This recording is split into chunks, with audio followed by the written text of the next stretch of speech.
ICONBharat conference commenced with an air of anticipation and enthusiasm, as distinguished guests and experts gathered to explore the intersection of ancient wisdom and modern sciences. Day one of ICONBharat was marked by significant achievements and impactful discussions, ceremonial releases and awards, and parallel sessions. The day understood the conference's commitment to merging ancient wisdom with modern scientific advancements. The participation of eminent figures such as Dr. G. Satish Garu, Professor V. Ram Gopal Rao Garu, and Sri M. Srinivas Rao Garu added a considerable weight to the proceedings, reinforcing the importance of interdisciplinary collaboration and continued exploration in science and technology.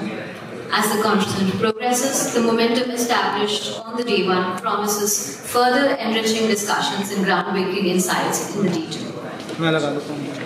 Firstly, today we have the keynote session, and the theme for the keynote session is Bridging Gap between Sanatana and Sannutana. Now, I would like to invite Dr. A.B.S. Sastry Garu, founder and chairman of SRIVT, onto the dais. I request my team to felicitate Sir with a Upavastram and a plant.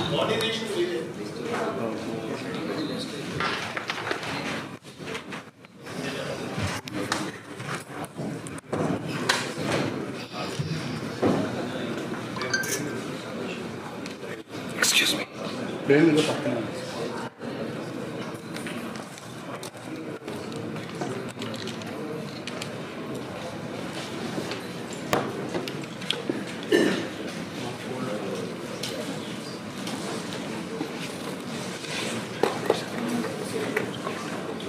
Thank you, P.G. Raso.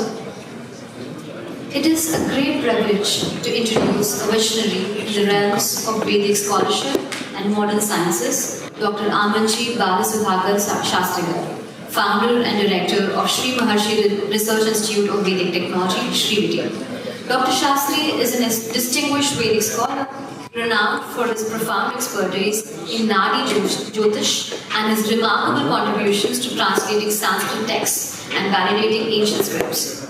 His groundbreaking research in metallurgy, material sciences and ceramics has led to the development of innovative nanomaterials derived from metals and metal oxides, pioneering work that has garnered him with prestigious accolades including the Indian Innovative Initiative Award, the title of Vedashri from Gurukul Kangri University and Jnana Saraswati from Kanchi Kamakoti Pida. In addition to holding Indian and American patents, Dr. Sastry is celebrated for his ability to decode ancient manuscripts and explore the vast expanse of Vedic science. His dedication to bridging ancient wisdom with contemporary technologies has led to the development of the products rooted in Vedic texts, showcasing his unique ability to harmonize tradition with innovation. Beyond his scholarly achievements, Dr. Sastry is the founder trustee of Sri Lalitambika Mandir and director of Ashwadhatu Green Nanotechnologies India Private Limited, a global leader in the sustainable manufacture of nanomaterials. Through his pioneering work, Dr. Sastry continues to inspire the scientific community and revolutionize the landscapes of material science and technology. Please join me in welcoming Sir, whose contributions to both ancient wisdom and modern science are nothing short of extraordinary. Over to you, Sir.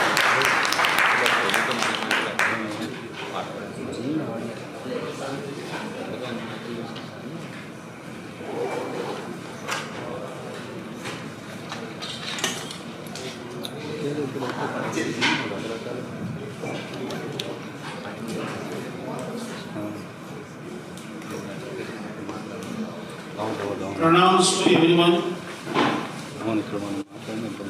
With all your support, yesterday, first day of this seminar was grandly completed. And today is the second day. Welcome you all. And today's session is bridging gap between Sanatana and Sannutana, that is ancient and modern. Our first keynote speaker is Dr. A.K. Upadhyay, IPS retired from Bhubaneswar. Today he is not only IPS. I used to say, when Kaki is failed, then Kashaya will useful for the society. The crimes in the society because of without Bharatiya Samskruti, value-oriented education. So, what IPS police will do, the only use Rati. But one Vedic researcher is a transformation to IPS to Vedic researcher. It's a very interesting story. Aamanchi, born in 1952 in Ara, Bihar, is a distinguished scholar and author with a diverse and extensive background. His academic and professional journey reflects a deep commitment to both the traditional Vedic knowledge and modern scientific disciplines.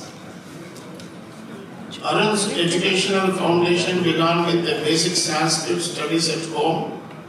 He pursued higher education in various fields, in MSc Physics, a degree in Forestry and Mathematics.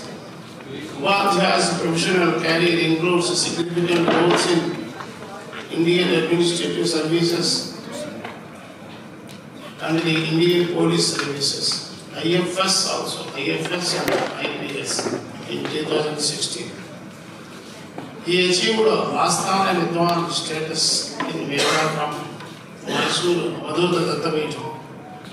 Aamanchi has authored over 25 books and more than 180 articles. Sir, heartily welcome. Please join me.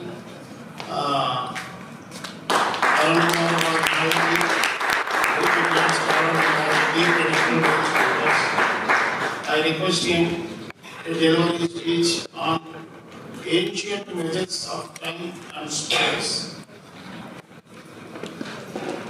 hubHyd, we have 25 minutes time and 5 minutes for question and answers.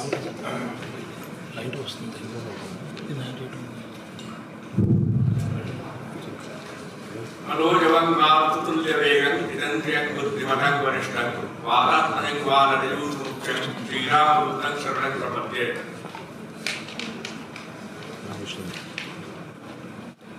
Coming to seminar here is like my homecoming after 3 lives.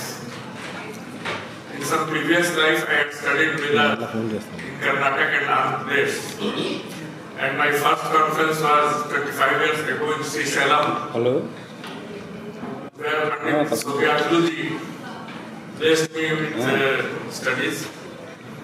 And he told that I was fortunate that I did not study Sanskrit and history etc. in college syllabus. That's why I have correct knowledge. Another thing he told that Vedas are eternal and even today it is Vedic period. Third thing I realized that for some of my mistakes he scolded me in same words and same Sanskrit verses which my father was using. So I touched his feet. And then I realized that Sanskrit is the only language of Bharat. And all the other languages used now are regional variations of Sanskrit only. Only in that sense I am a Sanskrit scholar. I have no formal degree in Sanskrit. Now coming to the topic. This is about Vedic science. What is the method of science? Science is the first definition of technical words, measurement part, and verification of the theories. This is the basic method of science. So, where from Vedic science starts? People question what is proof that Veda included science. In my view, Gayatri month is the complete proof of Vedic science in itself. When at the age of 5 or 6, I was having Yajna Sanskar. We are taught Gayatri Mantra and 7 lokas are recited. Then only, due to some past life study, I had doubt where from 7 lokas are named. Without measurement, there will be only 2 lokas, earth and sky.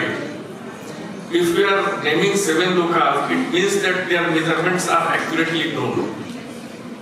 Second thing is that normally all chandas in Sanskrit or any other language are of 4 parts, 4 padas. Gayatri Mantra is only of 3 padas. Why? Because first part describes the cosmic system, which is called Adhidaya. Second part describes Adhibhautik, which is visible on earth. Third part is Adhyatmic, within our human body. These 3 world systems are image of each other. This is the basic understanding of foundation of all the sciences. In that sense, Vedas are called Sarva Vidya Pratishtha and Mundaka beginning. So, my father told that don't dispute, I will show you where measurements are given. So at the age of 6 and 7, I studied about 8 Puranas and read mostly about measurement parts. Measurements are given, but in what units? It took me 40 years to understand what are the units. So after understanding the units of measurement, I gave an article to Melkot Rashtriya Sanskrit Academy Research Journal. For 2.5 years they disputed that there was no measurement in Vedic period. People were illiterate, there was no script in Vedas, etc. These objections. So I gave them about more than 500 references with numerical references only, and asked them where is my error in translation. So finally they admitted that this article can be published with comment that my views are totally wrong and they are only author is responsible. With this remark my article was published. Peculiarity of that article was that 3 measurements of solar system given in that article were not known in modern astrophysics till then. When I was a student of MSc Physics in 74, we were taught that solar wind comes up to Earth orbit, which causes magnetic storm, etc. In next year, 75, it was known that it goes up to Mars orbit. Still, against my own study, I wrote, as per Vedic literature, that solar wind goes up to Uranus orbit, which was confirmed 8 years after publication of my article in 2008. Second thing was that people might have known that Guntur was removed from the list of planets. Because in 2008, it was estimated by Cassini probe of NASA that there are 70,000 plutonic bodies of 100 km diameter or more at a distance of 56 to 65 astronomical units. I had given the same estimate as per Vedic literature that there are 60,000 Balakhilias of more than 135 kilometers diameter at the average distance of 60 astronomical units. So this was also known 8 years after publication of my research. Third part, size of solar system written in my article is unknown till today. Actually, there is no boundary wall. It depends on definition. What should be the size of solar system? Other persons also have tried to decipher the lengths or measures.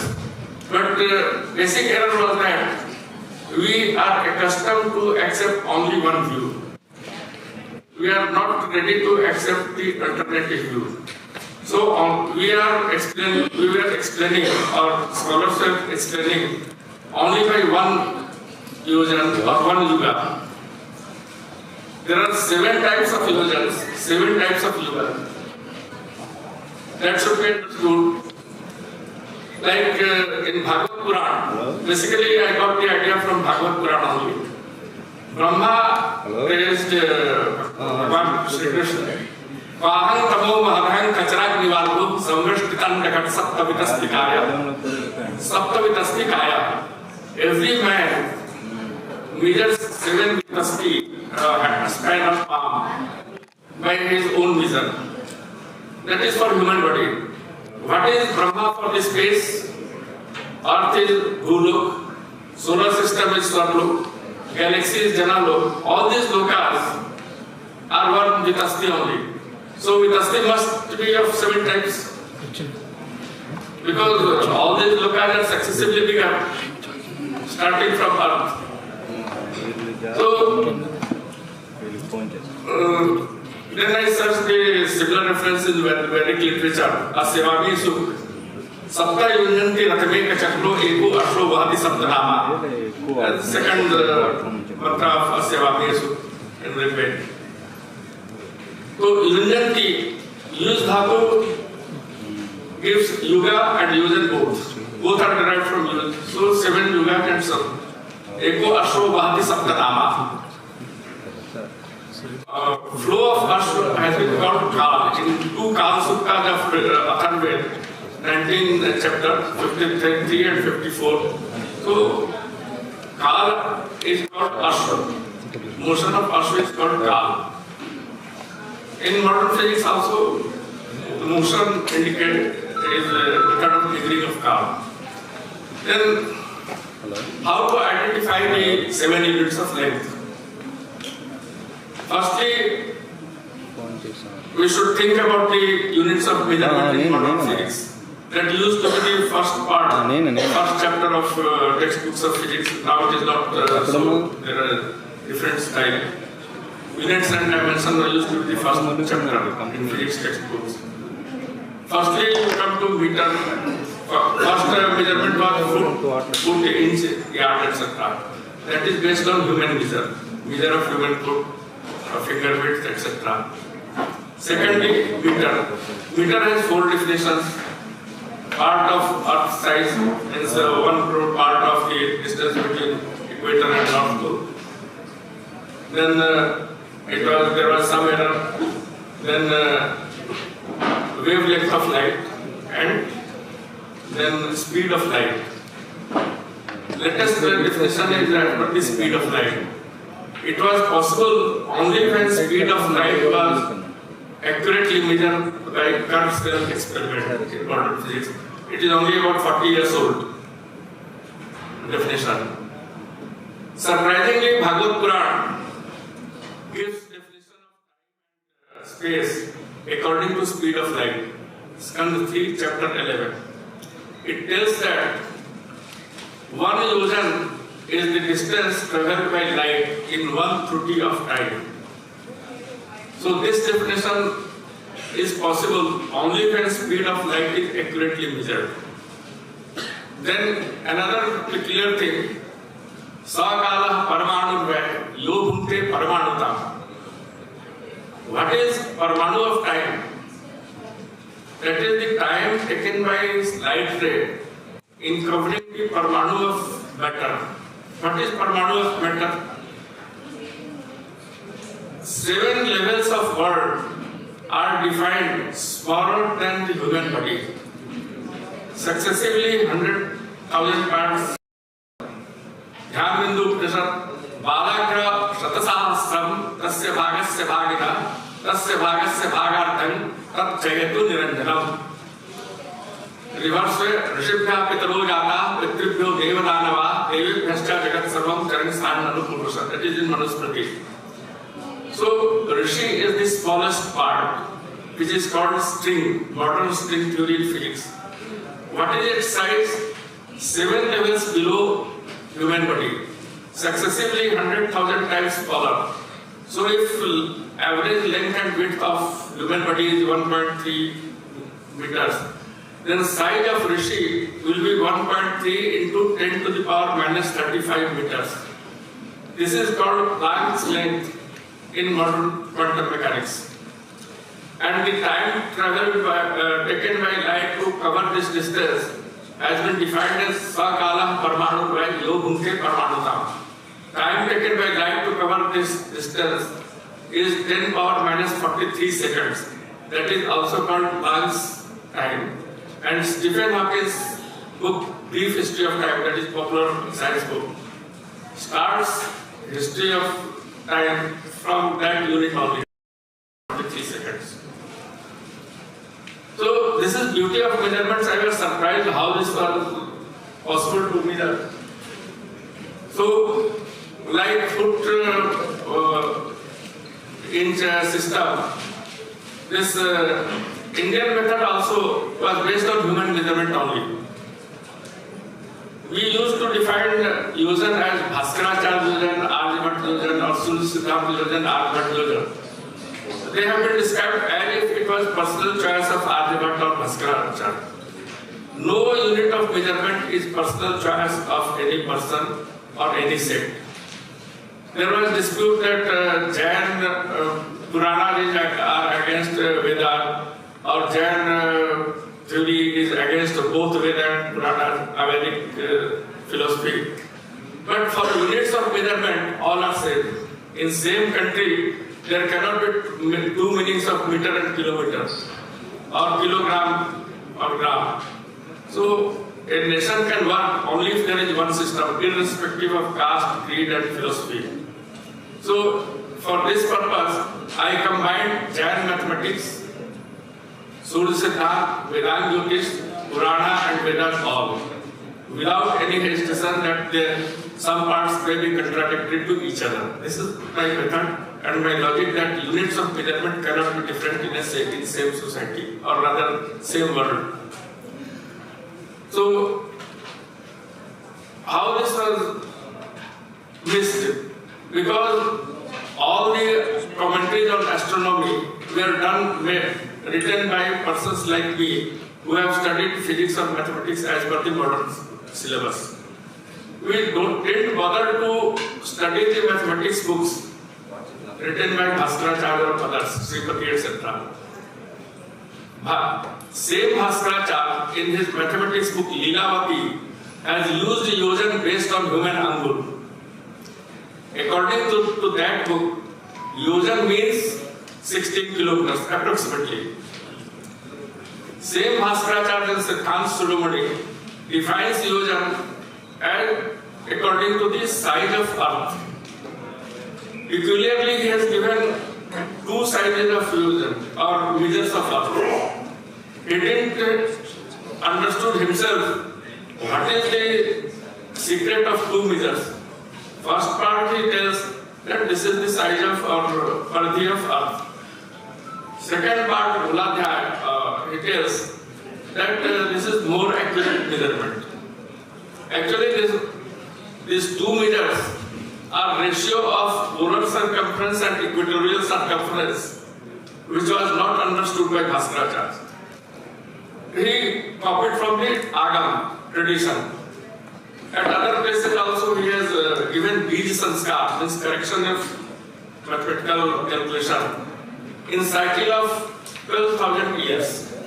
There also Bhaskaracharya and Brahmagupta both have written that Agama eva pramanam nanyata vaktum samartham. So our historic yuga was of 12,000 years according to them. And in that cycle only calendars were calculated. This is the basic meaning of his Bij Sanskar.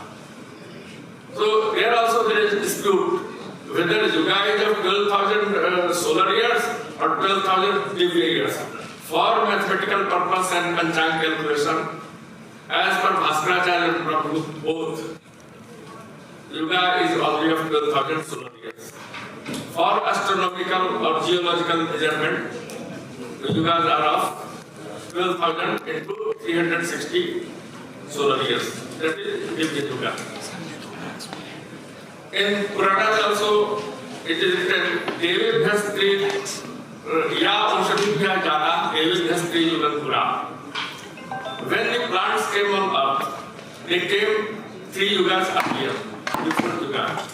Here yuga means manvanta. It cannot be curve, which is creation period. So next smaller unit is manvanta. So about 1 crore, about 100 crore years ago, plants appeared on earth. This is almost a modern estimate also. Similarly, Nilvat Purana tells when Himalaya arose from ocean. It was called Sati Sagar, which has become Tethys Sea. And Nilvat Purana has given the same estimate which is the estimate of modern geology. Himalaya was born in Pleistocene period. These are the measurements which are highly accurate. But in same way that, like Dirghtama Sukt, it tells that Dirghtama gave this Sukt or formula in 10th Yuga of his life. So for human life, Yuga cannot be 43,20,000 years. Here Yuga means only 5 years. That is smallest Yuga. So Dirghtama gave this Sukt in 10th Yuga, means about 50 years of his age. That is the meaning. For human purpose, Yuga cannot mean astronomical Yuga given in Surya Siddhanta, etc. So you have 5 minutes to watch. So there are other methods like velocity of light, dham illusion. There is one dham illusion. Like solar system size is given, Trinshad dham avirajate vakpakangaya dhriyate. So size of solar system is taken as 30 dhams. Where what is solar system? Where its light is more than the background of galaxy. Dham is defined in Brihadaranyaka Upanishad chapter 3, part 3. That each dham is twice the dham of previous dham.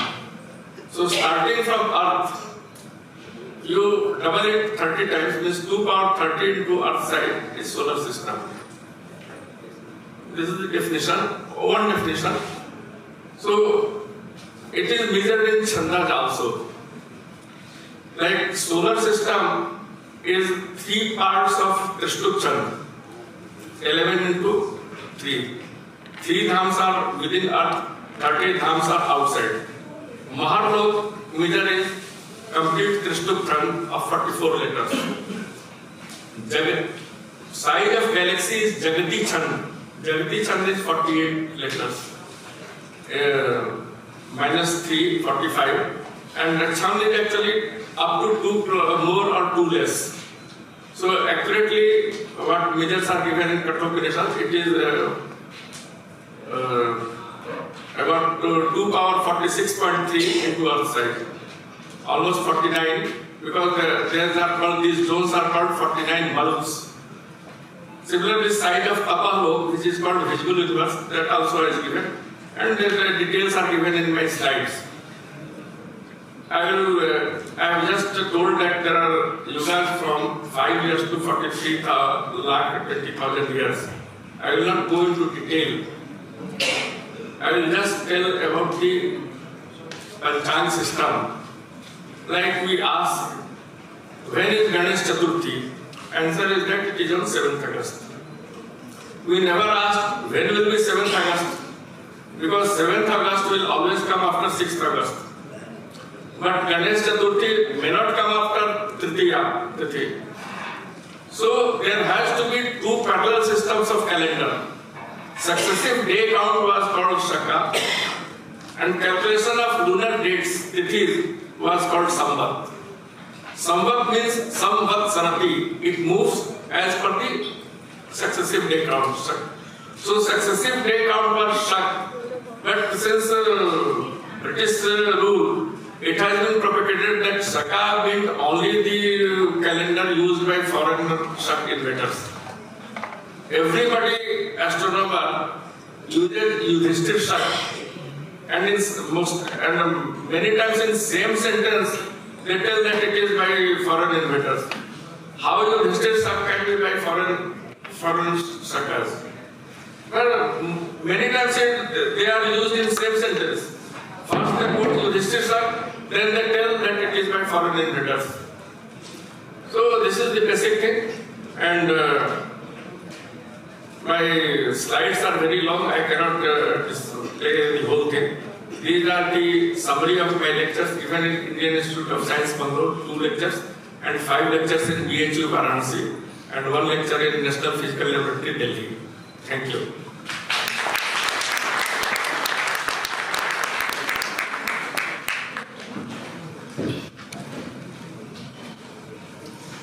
Thank you, Arun Kumar Upadhyay ji. Thank you, Dr. A.K. Upadhyay for your valuable speech. But before we continue, an important announcement. The Startup Conclave is going to begin at the 7th floor Oasis at 10 a.m. Related participants and speakers are to head to the venue accordingly. And moving forward with our session, I would like to ask Session Chair Dr. A.B.S. Sastry to present memento, shawl and certificate to our speaker. I request our team to help serve with the felicitation.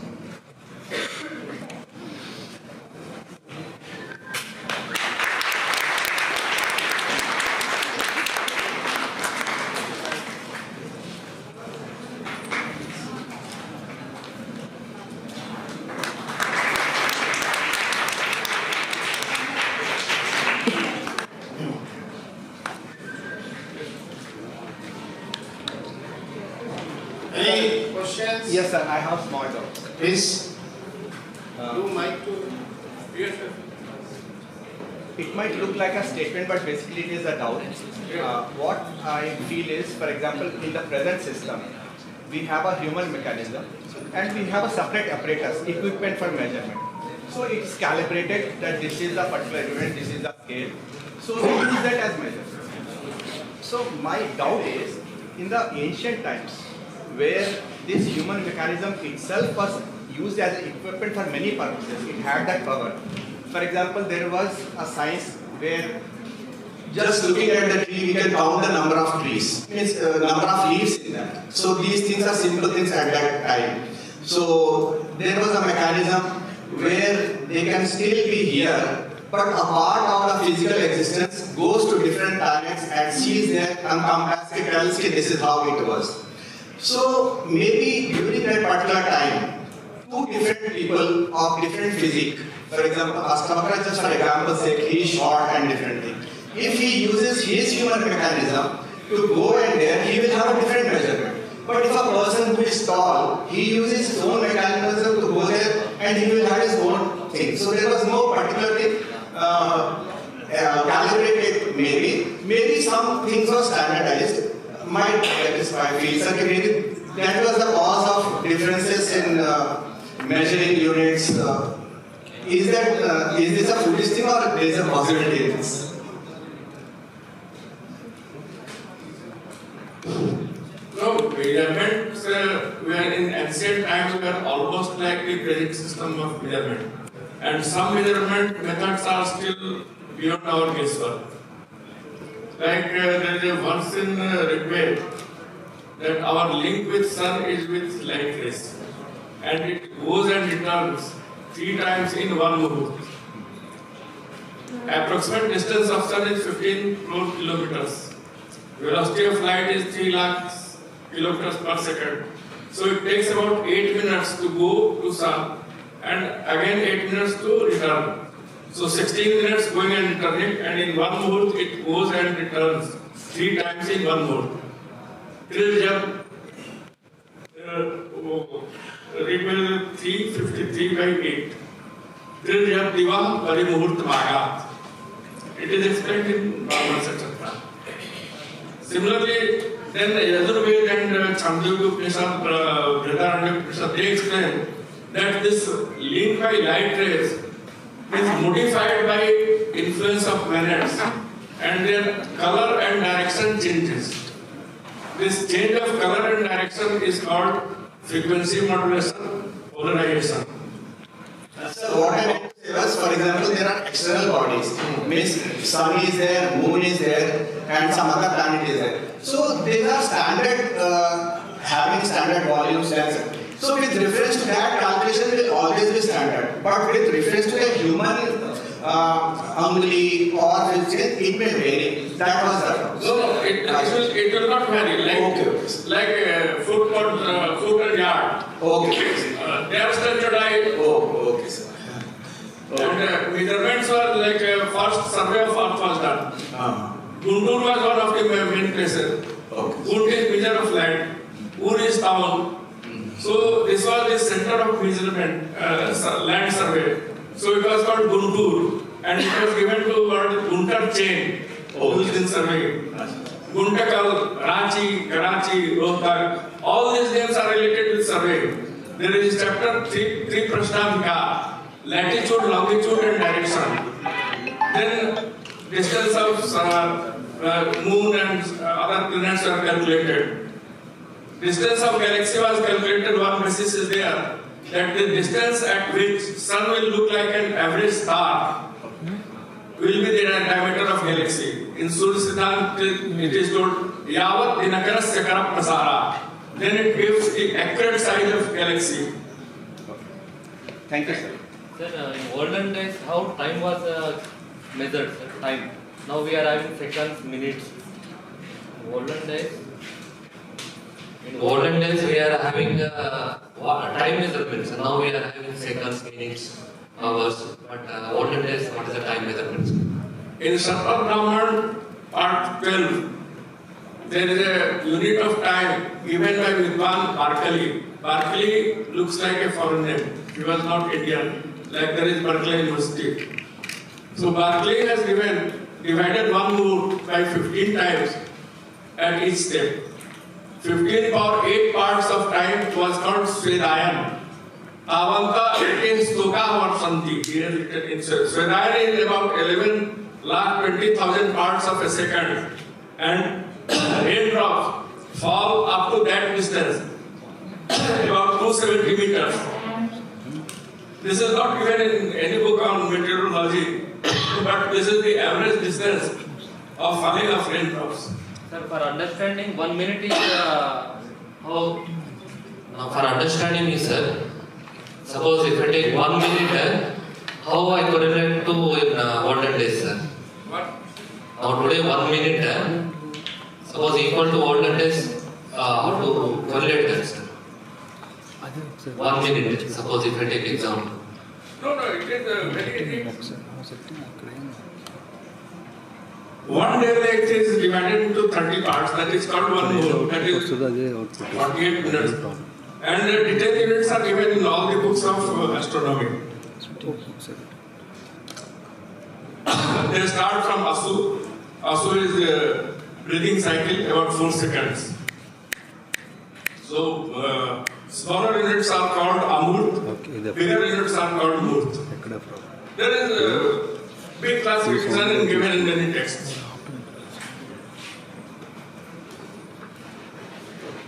Any questions?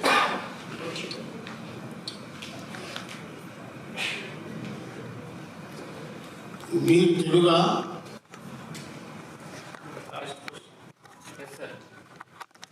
నేను ఎప్పుడో అందరికీ చెప్తూ ఉంటాను, మీ దృష్టితో సృష్టిని చూడకండి, సృష్టి మీ దృష్టి కావాలి. Whatever you are studying now, the seconds and everything is came only from Krishna's time.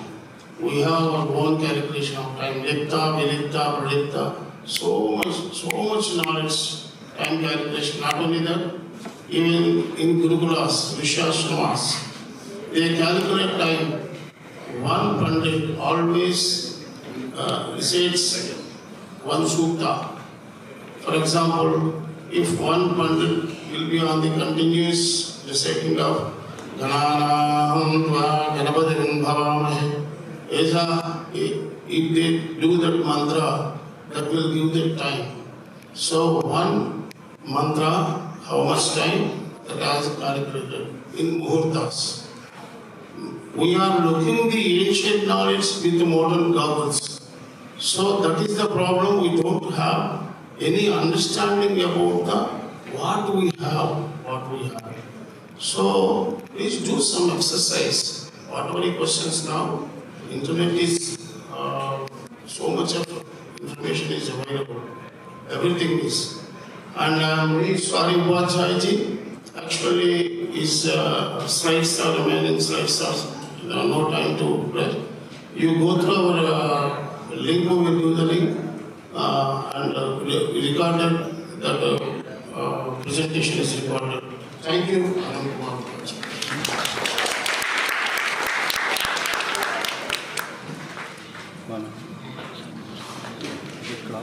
And the next presentation is Vasudhaiva Kutumbakam, a convergence of science and spirituality. The speaker Hello, sir. Before going to that session, can you answer to my question? Please. Nowadays, we have clocks in every home. So, in olden days, what instrument we used to have to know the time? Do you know Konark temple? Konark, yes, sir. Sun's temple. Sundial is there. And in Rajasthan, there is also sundial. Every era, every time, they have their own calculation. What was that instrument? I want to know, that's it. Like now we have clocks. Only Surya Gamana is the time. Okay, sir. One more thing I want to get to know. I mean, we know that Aristotle gave us one statement that is like every object will be in the rest until we apply any external force. Actually, this statement is given by Aryabhatta when he was giving us the number 0. Now we know that it is given by Aryabhatta actually, but still, after knowing the actual name of our ancient scholar, we are not erasing the Aristotle names and we are not writing the Aryabhatta's name. So, can I know our future generation will be knowing the actual science of our India, or else we'll be studying only about Aristotle? That is our effort. I appreciate. Thank you, sir. I appreciate that. All other students, please follow her. Because we should know our history. Yes, sir. We should know our culture, tradition, heritage. Everything should know. You demand government. Yes, sir. We want to erase this all names. Aristotle, Galileo and Newton. We want our names back. Yes. You just everyone. Please, in the registration hall, there are videos continuously going. Whoever you are saying, before that, who Srimaharshi invented that. The first inventor of in every branch of science. Just the video is going on. Please go through and note down. If you need, we will share with you. Please, Vamshiji. Thank you, sir.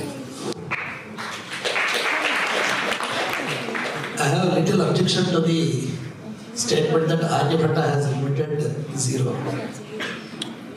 It's actually a serious objection. You can date the era of Aryabhatta, say 1500 years or 1000 or 2000 years, that's it. At least we all should be naive and confident and honest enough to admit that Vedas predate Aryabhatta. Am I right?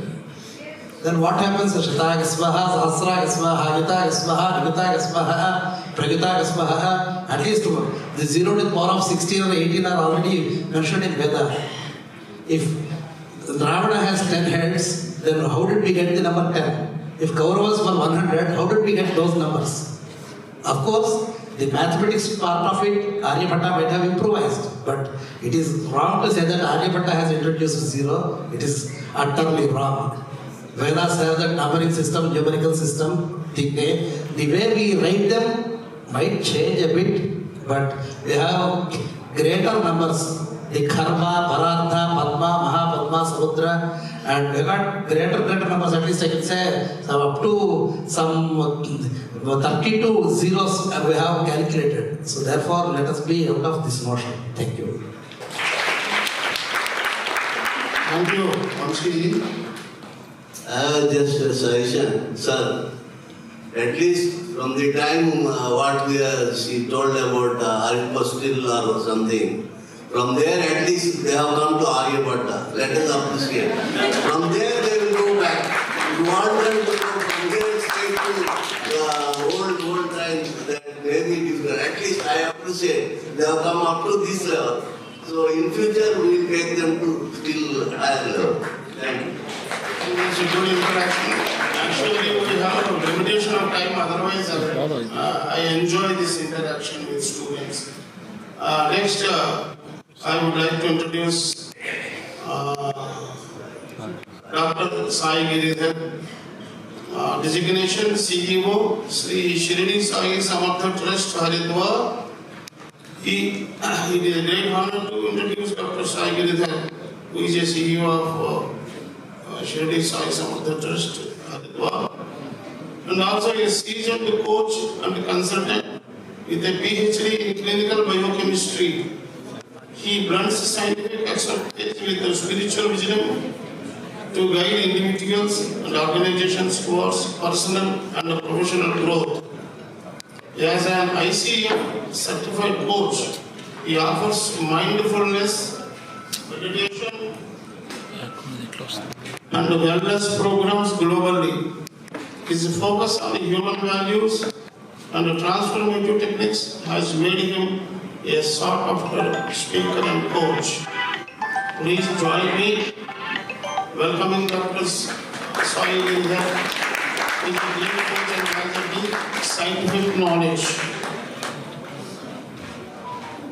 So I request you, keeping in the view of time, please make it in 20 plus 5 if possible, otherwise 25 plus 5. Please.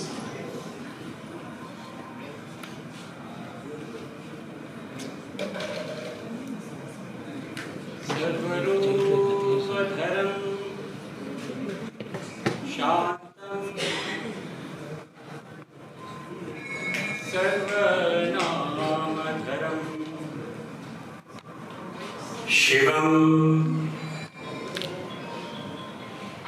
Sarvarupadharam Shantam Sarvanamadharam Shivam Satchitananda Advaitam Satchitananda Advaitam Satyam Shivam Sundaram.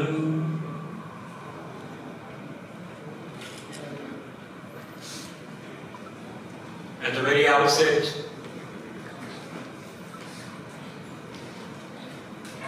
this invocatory prayer that was made represents the highest potential that each of us here hold. The prayer says, Sarvarupadharam Shantam. I have assumed all the forms in the entire creation, and yet I am the silent substratum, the unassuming substratum. Sarvanamadharam Shivam. Since I have assumed all the forms, every form goes with a name, isn't it? For example, from the students, what is this? Youngsters, what is this? Podium. A podium. It has a form, it has a name. What is this? A remote or a pointer. It has a form, it has a name. Like that you see around you, including your own body. Anything that has a form has a name. Do you agree?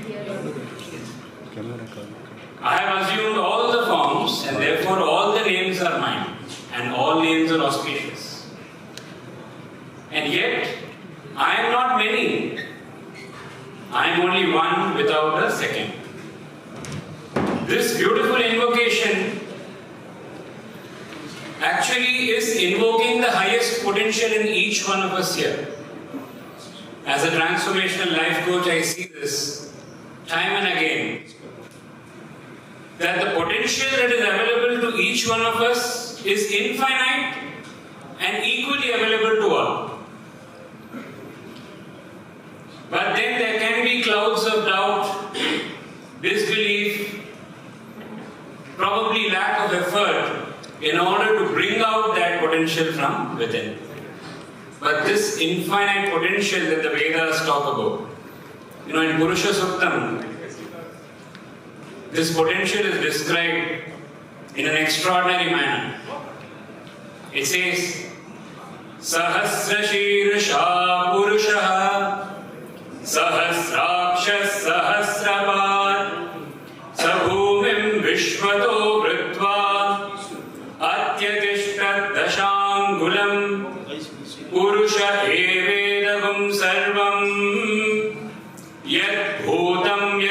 भव्यम् उदामृतत्वस्येषानः यदन्येनातिरोहति एतावानस्य महिमा अथो जायागश्च पूरुषः पादोऽस्य विश्वाभूतानि त्रिपादस्यामृतं दिवि.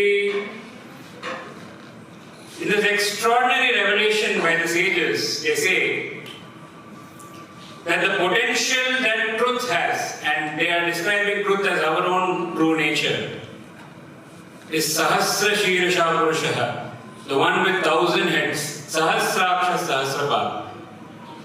What they are again trying to point at is the same thing, that we have an ability to tap within ourselves in such a way that all potentialities of the creation, infinite possibilities of the creation become available to us. And that is, again, I repeat this again and again, especially for my beloved brothers and sisters, youngsters there. This potentiality is in you. But then, if you're not face to face with this as yet, or at least not to its full extent, in today's topic we will be exploring ways in which we can expand our horizons. So you must understand, there were beautiful questions asked. Mananiya Upadhyayji gave beautiful description of how the ancients did the measurements and calculations. I have had the good fortune of meeting some of the most extraordinary Himalayan masters who are not otherwise available in the open. And the kind of intricate knowledge they had about the creation is unparalleled. Some of the information, as Sir said, is still not available with us. But the question is, they don't have any advanced instruments like all of us scientists have. How did they know? And this question always intrigued me. And that is where I came across Kabir Das Ji's beautiful pointing. You know, Kabir Das Ji was an illiterate. And there are many greats like that in this country. Ramakrishna Paramahamsa, another great master. He couldn't even sign his name. But he was able to create somebody like the great Vivekananda, who represented our nation worldwide. You see, these great masters, Kabir Das Ji, for example, says, "Ik sage sab sare." If you are able to tap into this one and realize this one, everything can be known. In fact, in the Kathopanishad, the great sage Udalaka tells his son Shvetaketu the same thing. Have you learned that one thing, knowing which all that is known and all that is unknown can be known? Can you imagine the extent of possibilities that is being explored in this statement? All that is known itself, we must in all humility agree we cannot know. In fact, in one subject, we cannot know everything. And it is our constant effort to, have a delta incremental knowledge in whatever we are trying to study, with the best of the scientific methodologies. But then here the sage is asking his son, have you known that one thing by knowing which all that is known and all that is unknown can be known? What is that one thing? And that is the exploration of this session. Because I have been privileged, all of us have been privileged since yesterday to listen to some of the great scientists who have assembled here, great philosophers and teachers who have assembled here. But we must understand whether it was the sages of the old or some of the greatest scientists of the current time, all of them had the same instrument, that is this human body. And the same potentiality. And guess what? All of us also have the same instrument. So what we are going to explore in this session is how can we enhance this instrument without limitation, and probably look at some aspects that do limit us. So one concept which was taken up for the G20 meet last year It is not a concept, but actually a truth that resonates all around us, and we need to see if we have the eyes to see it. And that will be one of the explorations here. And that is Vasudhaiva Kutumbakam. I bow down to my master, Bhagavan Sri Satya Sai Baba, who made me whatever I am, both a scientist and a seeker of truth. And I see that absolute potential in all of you. So before I begin this presentation per se, I take this opportunity to go down to each one of you as the highest potential.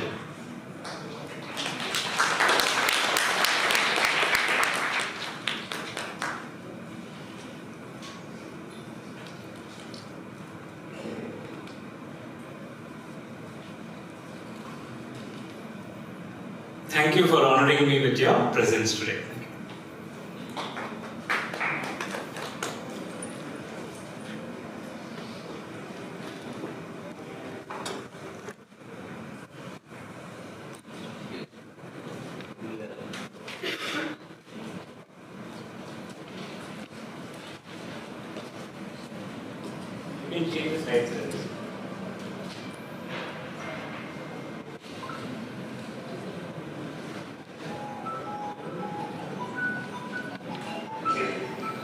Looks like the technology is not present with us today.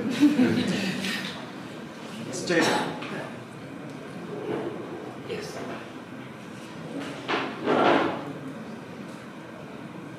Yeah. So, a broad outline, we are going to explore some absolute fundamentals in order to understand science and spirituality. And we'll take a deep dive into the topic. And the third point is of real interest to me. You know, being an academician, scientist, teacher, you know, one day I had this moment in my life, I felt, okay, enough of talking to people, right? What is in my experience, can that be passed on to somebody else? That became my passion. So, experientially, let's explore how to change our experience of the world and to bring out the best from us, right? So, let's explore the fundamentals today. So this is a question to all of you. Can you all sit straight? Sit straight. So firstly, youngsters, sitting straight has got tremendous power. Just keeping the spine straight, but relaxed. Not strict and tight, but relaxed like a bamboo. Okay. On the base of your spine till the top of your head. Very good. Sit as still as possible. Sit as still as possible, unmoving. Wherever you are, sit as still as possible, unmoving. Very good. Now let's explore this question. Are you moving now? Yes. Breakfast nahi hua? Yes. Yes, na? You're moving. Then sit still, don't move. We are moving. Still you're moving. Okay, how are you moving? Okay, then at what speed are you moving? Okay, at the speed of Earth's rotation. Is that all? Tell me. Okay, let's explore. Plus minus. You see, 1670 kilometers per hour is the rotation of Earth around its axis. You're sitting on Earth, so naturally you're moving at that speed as well, right? But that's not all. 107,000 kilometers per hour is the revolution around the sun. That's also happening simultaneously. And guess what? 828,000 kilometers per hour around the galactic center. Our entire solar system is moving. And we think we are still. Right? So you look at it, the way we perceive the world is a very personal story for us. It may not be the reality. This is a beautiful story that taught me this. You know, there was this man who was, who had a fight at home. I don't want to say who. Depending on your context, you can extrapolate. It could be the husband, it could be the wife, it could be the brother, it could be the sister, whoever, right? But then he had a fight at home. And he wanted to be alone. So he went to the lake and got onto a boat and, he was rowing, he went somewhere into the middle of the lake. And he was writhing in anger and naturally blaming everybody else except himself.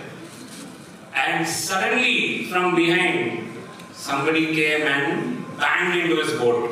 another board, right? In another board, somebody came and banged into his board. And all that was pending up within himself suddenly burst forth. Right? He turned around and shouted, "How dare you do this?" And when he turned around, it was an empty board. An empty board that just floated its way and hit his board. And he was trying to see whom to blame, but there was nobody. It was just an empty board. You see? And all his anger went puss. In the same way, in our life, we always try to find somebody to blame. Our perspective may not be the reality. But sometimes if we have the courage to turn around and see the reality, then our life itself might change after. Another daily experience. What is in our experience? That sun rises in the east and sets in the west. Does the sun rise at all? No, we know that. So what we see as an absolute experience, nobody can deny that the sun rises. But it is not true yet, right?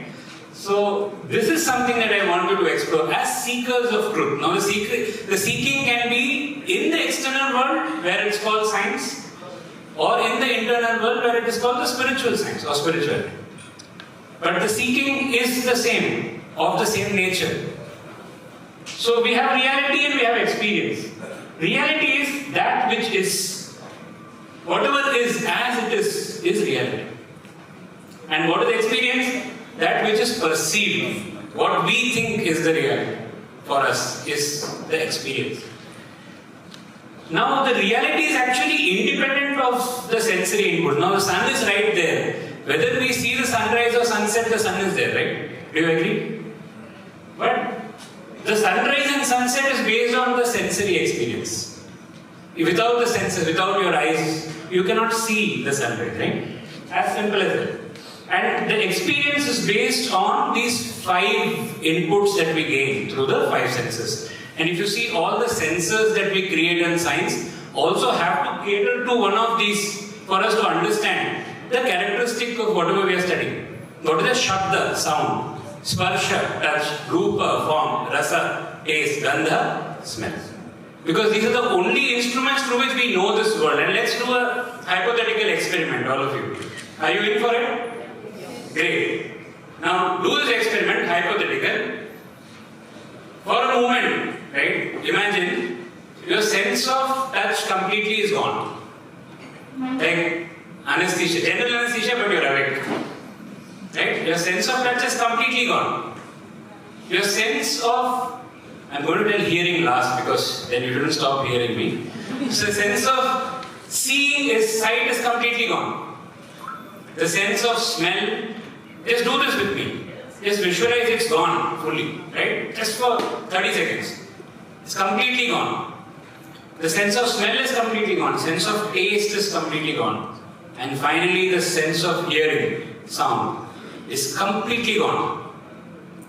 And all the memory associated with anything to do with sound, shabda, sparsha, rupa, rasa, gandha is completely erased from you. Now describe the world to me.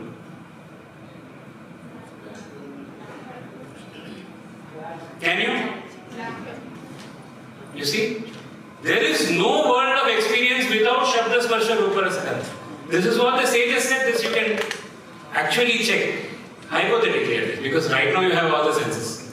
But in your deep sleep, for example, in Shushupti, deep sleep, you see that there is no experience at all. Have you experienced deep sleep? Yeah? So what was your experience in deep sleep? I don't remember anything. Anything. Because there is nothing that was experienced, you see. So when there are no senses to evaluate the data that's coming through the 5 senses, right? When there is no mind, that is the software that absorbs all of these inputs, you don't know what the world is. What about the consciousness? We are coming to that. So, you look at this, your entire experience is based on these 5 senses. Now tell me, are they reliable? Are they reliable? Not really. Depending on whether you're wearing specs or not, what power it is. So I'm wearing a specs. Now I remove this. I'm not very sure in the 14th and 15th row who is sitting. I have eyes, but I can't see still, right? So I need some add-ons in order to, see this. So all senses, our audibility is different. You know that animals and birds have different capacities in terms of these 5, right, to us. So what we're trying to drive at is, first of all, we are perceiving the world through a highly limited instrument, a set of instruments, right? And they are not the same for everybody. They vary in their degrees of efficiency. And through that we decide that whatever I have accumulated is the absolute truth. That is not scientific. You see? So let's give ourselves the scope to be true seekers of truth, right? So truth itself, is described in 3 ways. Satyam or truth is that which does not change with 3 periods of time. This is the absolute, the consciousness that we are talking about. And the consciousness in the manifest world is called rhythm, which expresses itself as an order. You see the cosmic intelligence, there must be some intelligence in the world. It's impossible that the creation is happening like in a dumb way, like on its own. It's not possible. Just walk around and see the plants. What tremendous intelligence. You throw seeds into soil and it becomes a plant. It gives you beautiful flowers, the colors, the texture, unimaginable, right? It can't be a dumb thing. Debate. It just, I don't know what the debate is about really in this. Because the point is, we may say it may not be the intelligence like the human intelligence, that's true. But then, can we not open our eyes and see that something fantastic is happening in this creation? Not by you and me for sure. Right? So there is something there. So that intelligence, if you want to call it intelligence or whatever, it is called rhythm or cosmic order. But where the truth kind of overlaps with our daily experience is what is called as nijam or fact. The fact is something that may be true in a context, in Deshakala Paristhiti, in a context, in a circumstance and time, but it can change. For example, somebody is wearing a red dress today, right? So you say that person is wearing a red top. Is it true forever? No, but in this moment it may be true. See, that is a fact. It may not be true across periods of time, but in this given moment it is true. So that is a fact. So we kind of constrain fact to the box of Deshakala Paristhiti. That is situation, time and space. Right? Now let's look at what's all this to do with the topic that we want to explore, that is Vasudhaiva Kutumbakam. This is a beautiful shloka, and we need to know the whole shloka, not just the phrase Vasudhaiva Kutumbakam, in order to explore this. It says, Ayam nijaha paro veti ganana lagu chetasam udara charitanam tu Vasudhaiva Kutumbakam. What a beautiful shloka is this. It says, this is mine or not mine, calculate those with a small mind, it is. Is those who are only tapping into their limited potential. This is me, this is all that I know, the whole world is just about what I know. That is small mind, lagu chetasa. And it says, such a mind would only say, this is me and this is not me. This is mine and this is not mine. Then it goes on to say, those with exalted character, udara charitana, those great beings, whether they are scientists or sages whom we extol, you will recognize this quality in them, that they are able to see the whole world as a family. The whole earth is family. I have a slight variation to this as an interpretation. Say, those with exalted character indeed see all as family, as is nature. Nature is like that only. Nature is so beautiful that if you take an axe to cut the tree is still giving you shade. The tree is, if it's a sandalwood tree, it will give you even the axe, it will give the sandalwood fragrance. The whole nature is constantly working to support us. We pollute the nature, but still the trees are trying to, take the carbon dioxide in, make it as compatible as possible for us to survive. Yes or no? If the nature does not support us, can we survive? It's impossible, you see. So in nature, nature does not consider human beings as alien to itself. No, though we behave like that. But human beings who's very much part of the nature, but bestowed with a unique intelligence aspect, is unable to recognize this, that actually we are just part of the nature.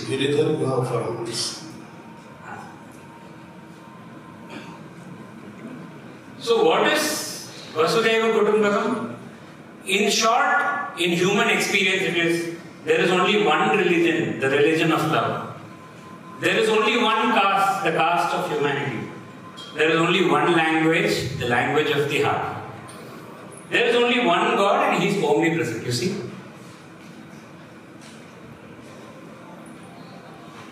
This story is quite famous. I am not going to go into it because of the time. But you know how the Parsis entered India. All of you are familiar? If not, Google it. You will know. But the point here is, it is the culture of Bharat to always include everybody. It has never been for us to exclude people in our life. So let's see, what do we expect from a family, right? From a family we expect these aspects, these qualities. Our family must be nurturing. Our family must be caring, protecting, mutual dependence, belongingness. Do you agree? You expect all this from your family. You look at nature. How nurturing is nature? It provides all the food and vanaspati that we need for our survival. Even if you are in ill health, nature provides what we need, right? Even as scientists, what we do, biomimics. We try to mimic the nature. We take natural products from the nature and then convert it into products that help humanity. Carrying the shade of the tree, protecting ozone. I don't have to elaborate all of this. Even at body level, look at how nature functions. Extraordinary, you know, if a thorn pricks your leg, does your right hand feel? No. The thorn pricked the left leg, this is right hand, why should I go and remove it? Does it feel like that? No. They function very differently, they look very differently. But the whole body functions as a family. You see that? That is how nature is. And we are nature. So this is a very interesting study that happened in Rayalaseema, Puttaparthi, the place where I did my studies. This study was of course done by one of my teachers. So there is high fluoride content in the water. And look at how nature works. Because of high fluoride content, you know that when they are cooking with the same water, that fluoride can get into the system and it can cause fluoride toxicity in the body. And guess what helps eliminate fluoride toxicity? High protein diet, tamarind. These are two things that help eliminate fluoride from the system. And guess what? In this region, which is very arid region of Rayalaseema, the two crops that grow naturally, the farmers don't know the science. It just grows there well, they are making their living out of it. You know what are the two crops? One is groundnut, another is tamarind. You'll find so many tamarind trees, you'll find groundnut growing so freely, especially if you go into the rural areas of Rayalaseema, you'll see these big, bullock carts with groundnut harvest, huge. And you'll find all these kids running around there and taking free groundnuts from there and going. Nature takes care like that, you see. So our entire journey as a seeker is this. It's literally this much. From Lagu Chetasam, like limited mindset, from a small mindset, we must gravitate to an exalted character, Vishala Bhava. And that gravitation happens through awareness. So how do we make this awareness happen? Two aspects. You expand your heart. Vishala Bhava. Include as many people as you can. As much part of the creation, all animals, plants, in your heart, you include them. So that whatever you work, yesterday sir spoke about intention. And that intention is so powerful. You see, have Vishala Bhava. And the second aspect is Ekagrata, absolute focus. In fact, you will find these two qualities in the greatest of scientists and sages.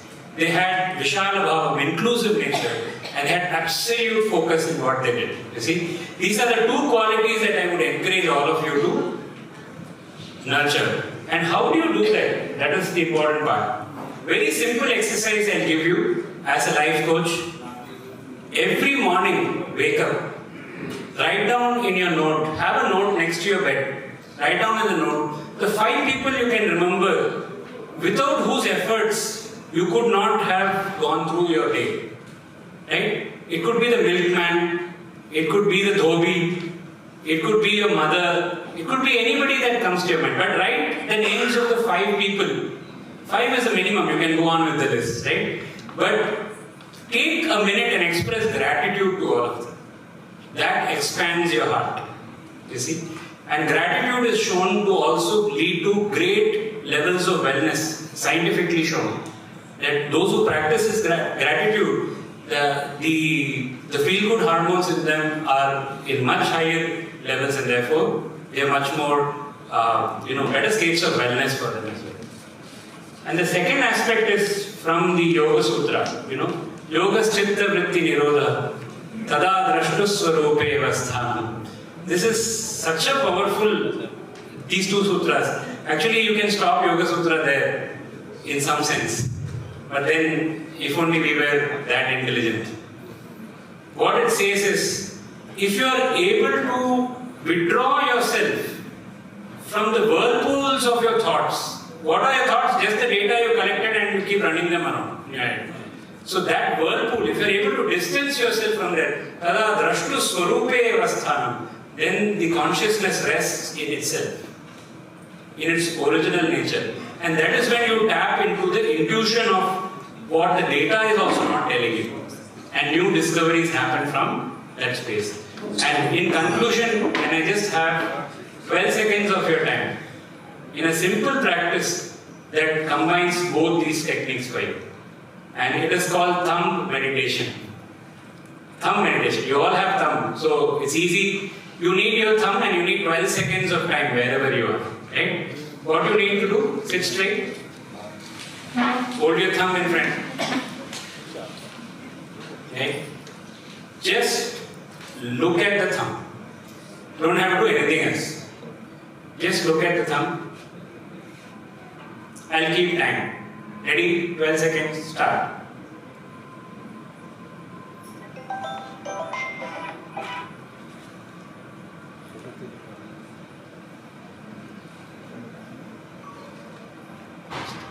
Stop. What is happening? You see, some of you may have thoughts running around, some of you may have felt absolute stillness already, right? Depending on how you are now. But you see, this is probably the easiest way.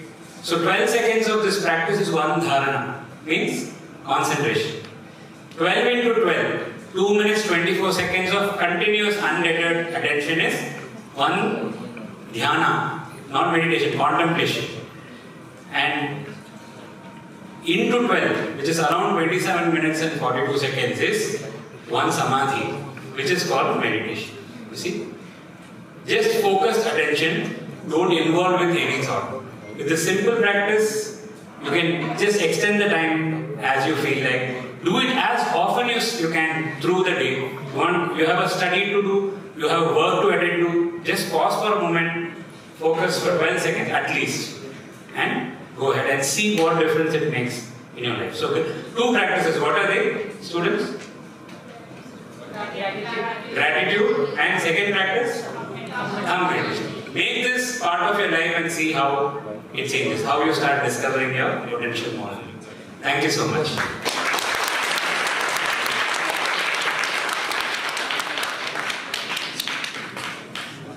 Any brief questions? Brief. Question should be as a question, not lecture. Any brief? Questions are there? So, I'm feeling very sorry because the conference should be run by time. We have conducting for last 20 weeks, like this eminent hubHyd and SRIVT, eminent scholars who can give the real essence of the life and Vedic knowledge. So please register your names. We are continuing the webinars, weekly webinars, and we are giving 1 hour, even 1.5 hours to them because this is not, it won't available in Google. Google will give only information on experience.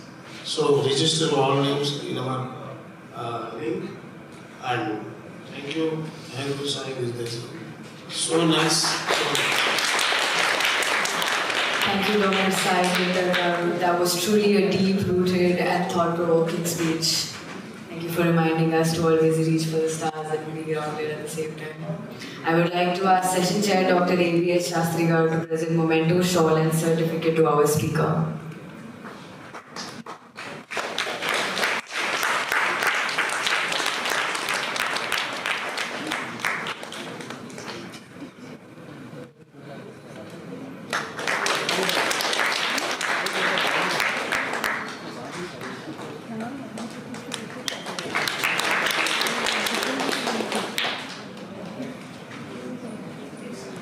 Before we continue, I would like to inform you that the Startup Conclave has begun at the 7th floor Oasis Hall.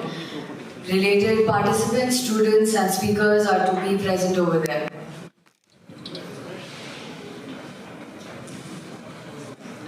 And let us go to the next session.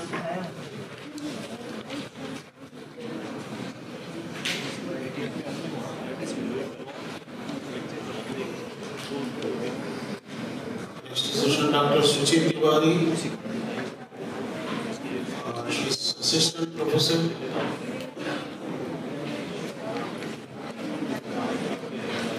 Department of Chemistry.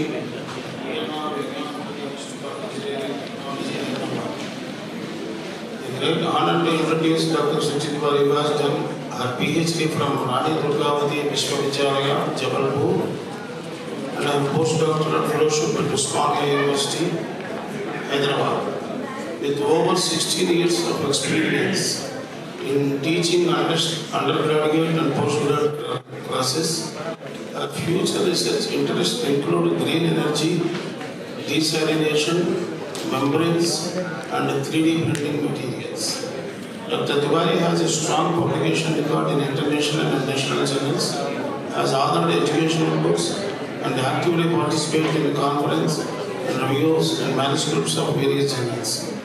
She is recognized for her excellent communication skills, teamwork, and commitment to mentoring and education. Additionally, she is involved in teaching courses on happiness and well-being, emphasizing the holistic development of students. Please join me in welcoming Dr. Suchi Tiwari, who is a great teacher and has a deep publication record.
Happy morning, everyone. Suchi, please cooperate with us 20 minutes, please. Sure, sir. Happy morning, everyone. Happy morning. I think this is giving more relaxing and favorite sound to everyone. Happy Sunday morning. Thank you so much, my introduction. Before begin my talk, I would like to share my feeling. I have very little knowledge about the Vedic concepts and some more familiar with the chemistry. I may not be able to testify to the expert level. Please consider me. But I chose this topic because I am passionate about this one. So my today talk is the Vedic alchemy, tracing the root of green chemistry. Because now the green chemistry and sustainable chemistry are one of the buzzwords. So that I will take it in that one. So before starting my talk, I just give at a glance to my college.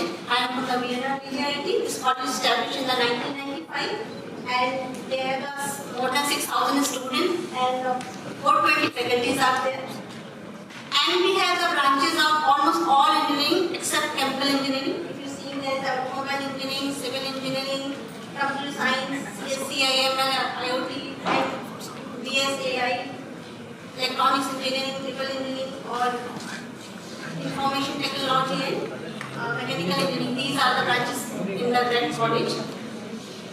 So in my talk, I cover the content that is coming from the abstract, introduction, and then the literature review. After that, the bridging ancient wisdom with the modern green and sustainable chemistry, and challenges and opportunities in the interpreting with the Vedic chemical knowledge. Because of our mindset, we have the challenges and opportunities is also there. And the conclusion of this one. So in the abstract, I covered examine the chemical insights from the ancient Vedic texts, basically focusing on the Ashasas, their alignment with the modern green chemistry principles. What are the green chemistry principles? How we can align with that? And then highlight the ancient practices related to the showcasing the relevance to the contemporary sustainability efforts. And the third one, explore the historical evolution, chemical thoughts, aiming to inspire innovative approach by the integrating ancient wisdom with the modern science. So when I am planning to do this, write the manuscript, I brainstorm and decide on the few key factors. So first I decide what is the purpose of doing this research. So it is the purpose, explore the benefits and challenges of integrating historical perspectives into the modern scientific research and education. Then I will think which area I have to focus for that stop. Investigate how the ancient texts like Vedic alchemy knowledges might inspire the sustainable practices. After that, we can, in which context we have to do this thing. So, interest in the combining the ancient wisdom with the contemporary science to address environmental issues. Then, what is the basic objective of all these things? We want to bridge the Vedic chemical insight in the modern green chemistry principles. What are the doubts, what are the things that we have to be compiled with that Vedic concepts as well as the modern chemistry principles. Then we are going to the analysis, compare the Vedic chemical knowledge, the contemporary green chemistry practices. Then we go for the more insight and more deeply, determine that if ancient wisdom has the influence or the anticipated modern sustainable chemistry. That thought or that belief we have, then only we can do the work. Then what is the final goal of that? Nurture the interdisciplinary understanding, not only the chemistry, there is a physics, biology, law, all these things are coming. And identify the historical roots in the chemistry for informing the modern scientific and environmental ethics. So based upon that one, I prepared some few questions that will give the shape of my talk. First question, what is the chemical knowledge can be derived from the Vedic text and how does it connect to the principle of green and sustainable chemistry?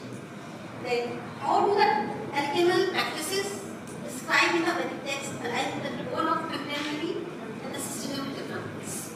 Then, does the study of the Vedic text contribute to a broader understanding of the historical evolution of the chemical thoughts and its effect on the modern green chemistry?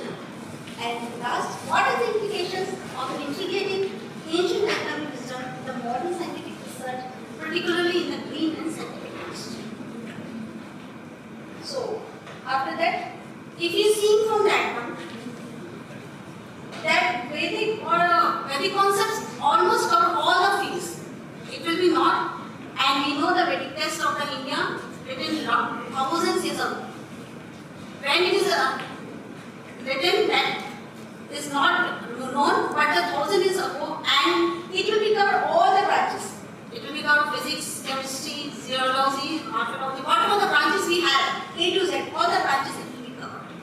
Then if you coming from the holistic alchemy, in the holistic alchemy, in the Vedic concept, integrated transformations of both material as well as the spiritual aspects of the existence, emphasizing balance and harmony with the universe. This ancient approach combined the knowledge of the natural elements with the spiritual practices to achieve overall well-being and enlightenment. And third one, I will take the example which is from the Vedic text directly. Zinc metallurgy processes are there. So for this, there is a texts are available. They give the innovative sustainability. Ancient texts provide alternative perspectives and the solution to the modern sustainability challenges emerging in the field of green chemistry. It is engaging challenges translating the ancient practice into the modern context, demand a carefully consideration of the historical cultures and scientific factors. Alchemical chemistry Vedic practices offer the valuable lessons for the contemporary science, highlighting the origin of the sustainable practices and inspiring the future research. And this example I will take from research only. So we know on this one, they are saying in 2500 years ago, before the John Dalton, and they give a clear explanation of what the Parmanu, explaining the dimension, motion, and even the chemical reactions of the Parmanu and its compound form. So, after that, I will go for some small literature review. So, there is a literature review. They are calling from the 2500 to 1500 BC. There is this is called an Indus Valley civilization, and is an early advancement in the metallurgy, the textile line, foundation of understanding of the chemical process. Then, if you are saying from the 1000 to 500 BC, that is for the Vedic period, and that time there are so many Vedic texts are written by, that is Rig Veda, Atharva Veda, describe the various chemical reaction substance, medicinal plants, and some alchemy concepts. Then it's coming from the 300 to 100 BC, that is for the classical period. There is a Charak Samhita, Shrishta Samhita detailed in the early chemistry, including metallurgy, pharmaceutical synthesis, and preparations of alchemy. Then it is coming from the 500 to 1300, that is for the Mayadi periods, that is for the Rashashas, and ancient Indian alchemy texts discuss in the mercury purification, medicinal uses, and also giving us some modern inorganic chemistry, the periodic tables, all this coming in this era. Then it's coming from the 1500 to 1600 CE, that is for the Mughal era. There is a all Indian chemists advanced in the metallurgy and the chemical extraction techniques. They are taking from the influence from the global practices. Then it is coming from the 15 to 1800, that is for the colonial period. Western scientists and the Indian alchemy and the Ayurvedic incorporating the ancient chemical knowledge into the modern chemistry. Then it is coming from our present that we are knowing, that is for the 20th century, and the very important thing, there is a quantum chemistry and the Indian philosophical insights. Indian idea about the atom found in the Zen and Sastry philosophy have the similarity with the quantum chemistry, especially how they are studied particles. Then it is coming from maybe the 1980. Onwards, we are going on with this green chemistry and sustainable chemistry. There is a modern green chemistry inspired by the idea of the eco-friendly and reducing the environmental impacts, similar to how the Ayurveda alchemy emphasizes using the natural practices and materials. Then it's coming from our 21st century, that is the present biotechnology and nanotechnology. They are ancient Indian texts discuss the nanotechnology like concept anu and atom, which resonate with the modern advancement in this field. This integration of the Ayurvedic practice with modern biochemistry is also going in the field of studies. So there is in the text and the literature, there is a philosophical foundation is also there. We know in the Vedic concepts, ideas are the nurture of existence of the material world. Then help the understanding of the philosophical frameworks influencing the chemical thoughts. Then the cultural contribution will be there.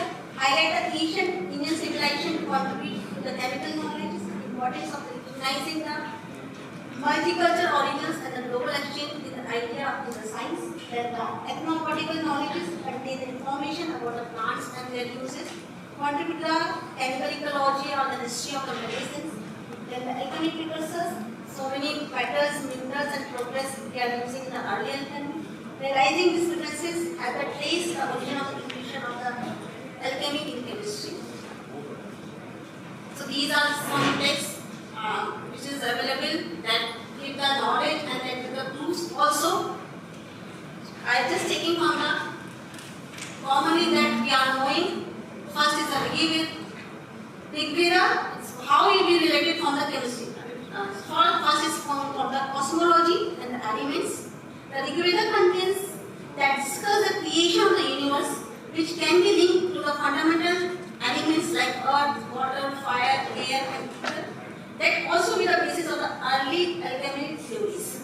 Then the natural substance, description of the natural elements like fire, can be interpreted as early observation of the chemical reactions, especially from the combustion. Then we coming from the Yajurveda. Yajurveda, it will be in the ritual and chemical reactions. The Yajurveda is a primary concern. The ritual and involved the various substances like herbs, oil, metals, which were the subjects to heat and transformation. This process can be seen as early form in the chemical reactions. Metallurgy is a very common reference to be used in the metal, which is directly related to the field of chemistry, particularly in understanding the metallurgy and the material science. Then coming from the sound wave, sounds and vibration, giving the music, the sound wave we are focusing on the music and chanting. The concept of sounds and its vibration can be connected to the stereo frequencies, resonance, and the effects of the sound on matter. A concept of the intersects in the modern chemistry and physics. Then the botanical chemistry, there is a reference in the use of plants and the extract, which can be linked to the study of organic chemistry, particularly in the extraction and the uses of plant-based compounds. Then it is coming from Atharvaveda. Generally, we know it is considered for the medicinal chemistry that will be related to the health, healing, and the use of the various herbs. It is directly connected to the medicinal chemistry, including the based on the herb treatments. And then it's coming the alchemy, that is contains see the precursors, transform of substance, purification, and making the compound with a specific properties. Then I just make it some given the category and ask, make a picture. So they will make the picture from the comparative illustrative of the Vedic versus Western alchemy, highlighting the key differences between the two traditions. Now they focus. So they will give from the they will give them focusing the metal to the gold and the different making of the essence and juices. Then before the mercury as a fundamental substance. So highlighted the early understanding of the metal amalgam and the purifications, associated with the complex extractions and the purifications, advanced knowledge of plant-based chemistry and extraction. Then what is the chemical insight in the Vedic? We already discussed in the Rigveda. They mentioned different metals: gold, silver, copper, and iron. Indicated advanced understanding of these metals and properties. Describe the various alloy. We know that Triyolo, it means that the three metal alloy show the early understanding and the combining the metal and its properties. The knowledge influences the development of the advanced metallurgical. Dr. Suchi, 3 minutes. Daily iron pillars, that is the example of this one. And then the herbal medicines, already Atharvaveda, they are saying in the very broad manner how we can use it. Neem, we are not saying the neem, haldi, all they got it the very authentic. Then the environmental also giving the very good results. Connect with the Vedic because it will be the soothing and peaceful, greenery, all this sustainability is coming here. And these are the purification methods that they are using. That's so much section, Agni ritual or acid purifications, making the person, and water purifications, all this explaining the yajna. So, in the bridging of the ancient wisdom with the modern deep sustainable chemistry, I took the 2 case studies, just in the modern way. Method dyes in the textile productions. First is the traditional use with the Vedic practices involve the natural dyes from the plants for the textiles. Example, it is the indigo that we are using in the Europera. Then the modern levels renew the interest in the sustainable and non-toxic dyes. Second, water purification method. Vedic practices including the boiling, sun exposure, charcoal filtrations are there. And historical facts that will be described in this manner. That is the Krishna Samhita. And the modern techniques align with the capability of the water principles. So these are the challenges we have. The important challenge is our terminology, what we know and what we are understanding. We know there is a very big debate for this Loha, if it will be correct or not correct. It is up to you, that one. So for that, things are there. First is the whatever terminology that we are using, that is symbolic and mystical languages complicated our analysis. That the difference between the metaphorical and actual chemical process is challenging. Lack of understanding terminologies, evolution of the languages over the effect of the transition, accuracy. Then what are the opportunities out there? We have the integration in the linguistic chemistry, archaeology and history. Use the advanced analytical techniques. You can go for the analysis of the ancient clouds. You can go for some phytochemical or chemical process, maybe predictive analysis. All these things will help to give the accurate and the fact-based results. So, after the last, I will try to, whatever the Vedic chemistry, what is the green chemistry, that I will try to align with our SDG goals, Sustainable Development Goals. So, I saw all my principles are aligned with the Vedic chemistry as well as the SDG goals. First, you can see the prevention of the waste, then the Yajna will be there, the two goals are number 12 and 6 will come in. Then atom economy, that will be Russia Sastry will be explaining very well. They will be correlate with the SDG code 9 and SDG code 12. Then it is third green principle, that is the best results chemicals. Naturally, in the Vedic concept, they are doing all these things that will be covered or correlate with the SDG code 3 and SDG code 15. Then design and the safer chemicals, that is also the pattern will be there, and that again this will be correlate with the SDG code 3 and 14. Then the safer solvents, that is also utilize the water and milk solvents in the ritual and conventional, that will come in the Vedic side. So here we have the clean water and sanitation, SDG code 6 and 12. Please conclude. Yes, these are the design and engineering. All these are SDG codes are connected with this one. So for the conclusion, I will say in this ancient wisdom and the modern chemistry, definitely there is a connection will be there. Exploration of chemical insights in the text. The levels of the contemporary chemistry will be there. Presentation, modern if we are doing the work, we are able to do it, finish it up this one.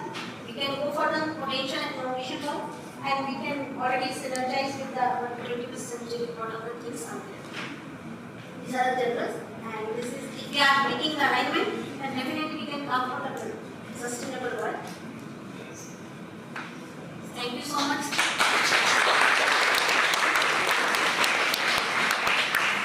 Any questions?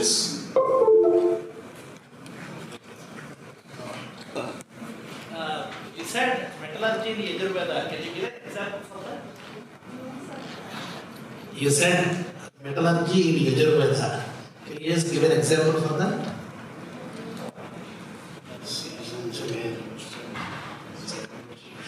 We all know that, but if you have any other discovery,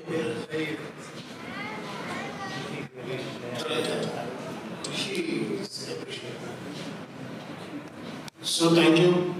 Thank you, Dr. Sushi Tiwari Garu, for your valuable speech. I would like to ask Session Chair Dr. A.V.S. Sastry Garu to present memento, shawl and certificate to our speaker.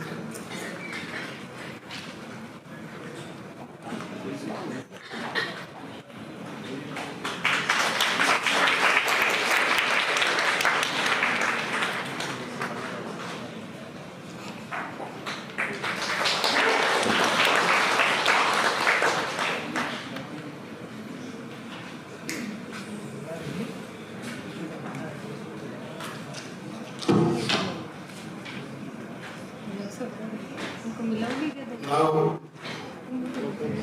I invite Dr. Srimaharshi Garu. He is a devotee of Aurobindo and the Mother. Took up the task of spreading the awareness and importance of Somayagas in the society in the light of Sri Aurobindo. Trying to do a scientific validation of the impact of Somayagas on nature, environment, animals, human beings, and beyond. So I welcome Dr. Srimaharshi Garu to deliver his speech on the impact of Somayaga.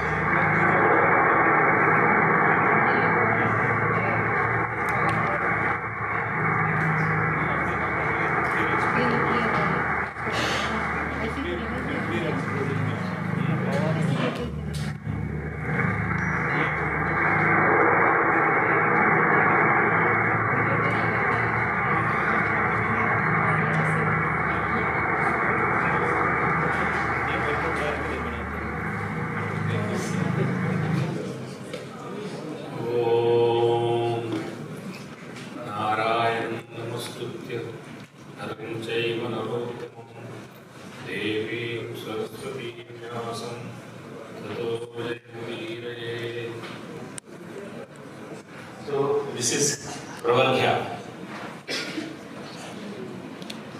A purification process of Agni, which is done in the Somyakas.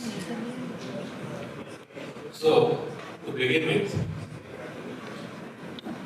I will start with this thing. How do you acquire the knowledge? Because so many people are there, students are there. I'm saying students are sisters. How do you acquire the knowledge? Can anyone tell me? By reading or learning from our ancestors. By reading or learning from our ancestors or parents. So reading means books. Somebody's experience. Books. So just now our earlier friend told me people you acquire knowledge through senses. Indulging in knowledge best.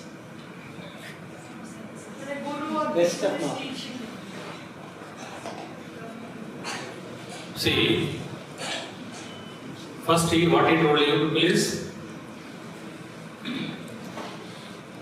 you acquire knowledge through your senses first. Sabda, Sparsha, things he told you people know. And next, he said there are limitations of the there is called Pratyaksha Pramana. What he told next is no, they are not reliable.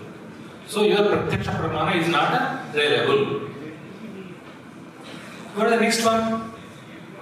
Okay. Somebody told you, or something you experience, there is fire. And the fire gives smoke. And when smoke is there, the inference is there is fire. That means another explanation.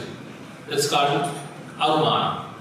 Through Anumana or inference, you acquire knowledge. Next comes Upamana. That means example. You say some cat is there. You have seen say tiger in the forest. So how do you explain to an unknown person who has not seen the tiger, but calmly will say this cat, by showing the cat you will say, okay, tiger is like this. Okay, this Upamana, this is also knowledge. But next one is Shabda Pramana. Shabda Pramana for Vedas, for us, Vedas are Shabda Pramana. What do you mean by Shabda Pramana? Okay. For a child, her mother word is final. Her parents word is final. When she goes to school, what she will tell? No, my teacher said my teacher is right. So for her, Shabda Pramana is her teacher is the Shabda Pramana. Here, Vedas are Shabda Pramana given by our ancestors. That means there is no point in questioning it. If you can learn out of that experience, it is well and good. If you do not want, there is a different matter. So that means to acquire the knowledge, the four Brahmas are given. Now, so many others. Because of the what we call invasions from foreigners, our social system is totally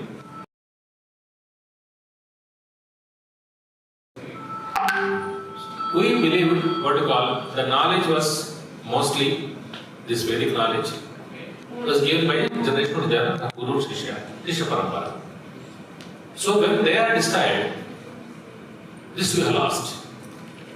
Shankaracharya, when that Shankaracharya himself, he realized that there should be a system where this four Vedas should be preserved. They kept it what we call four Vedas as established. And each Veda, what we call Yajurveda, Rigveda, Yajurveda, Samaveda, what we call Atharvaveda. Four Vedas and illustrated. So Dwarkapita is given Samaveda. Govardhan Veda is given Rigveda. And Jyotirthisha is given Atharvaveda. And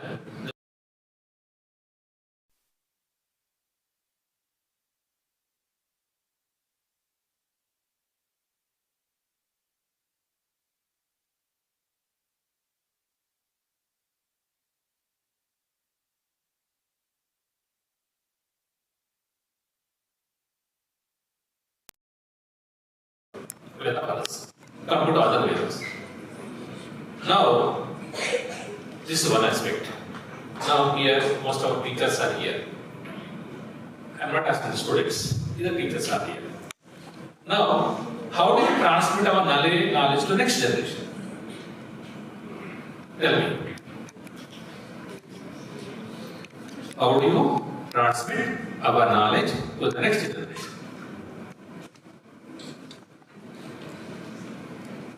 So, at the most, whatever that you are going to transmit is only the physical world, objective world. But when I go for subjective knowledge, how do you transmit it?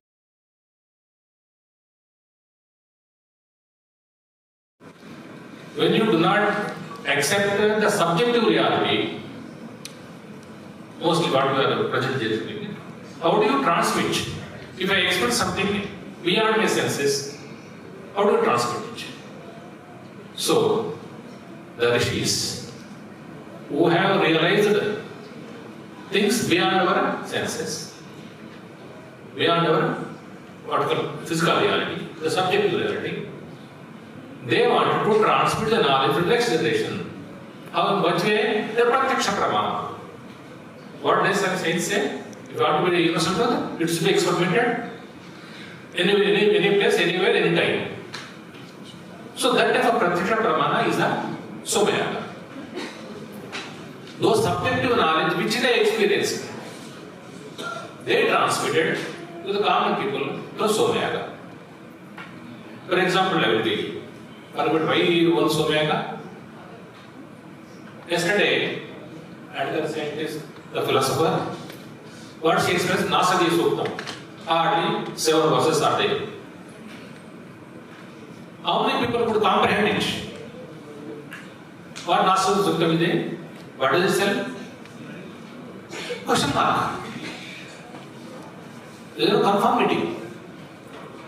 But it is very difficult to understand Nasadi Sukta for any philosopher. Not easy one. But our Bhakta Potana says, they read Bala, what is that? Evvaniche janincha jaga manupade lopana nindoliyamai evvani endulindu Parameshwarudu eppadu and prashistha. This is a common can easily understand. Okay, oh, that means there is something already there. A question mark is there. He could easily explain it. A thing which is a subjective reality is brought to the common level man. Somayaga is a method, a methodology. How they transmitted their subjective knowledge or experience, not knowledge, subjective experiences to the common man. Okay. What do they do here?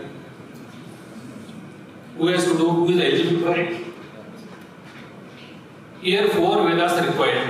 Veda Rituals are required. The first one. A Yajaman is required. Who decides to take? What is eligibility? टूट जाएगा. See, for this one, they put a condition that the Yajamani should be an Upasaka of fire. Fire is the primordial energy. I think there is no doubt about it, the question mark. Right? The fire is the primordial energy. Heat, what we call energy. So, unless otherwise you do Upasana but primordial energy, how can you find out the truth? So that primordial energy, the Yajamani is expected to do minimum 3 years to 7 years Upasana about Agni. Then only is eligible to do Somayaga.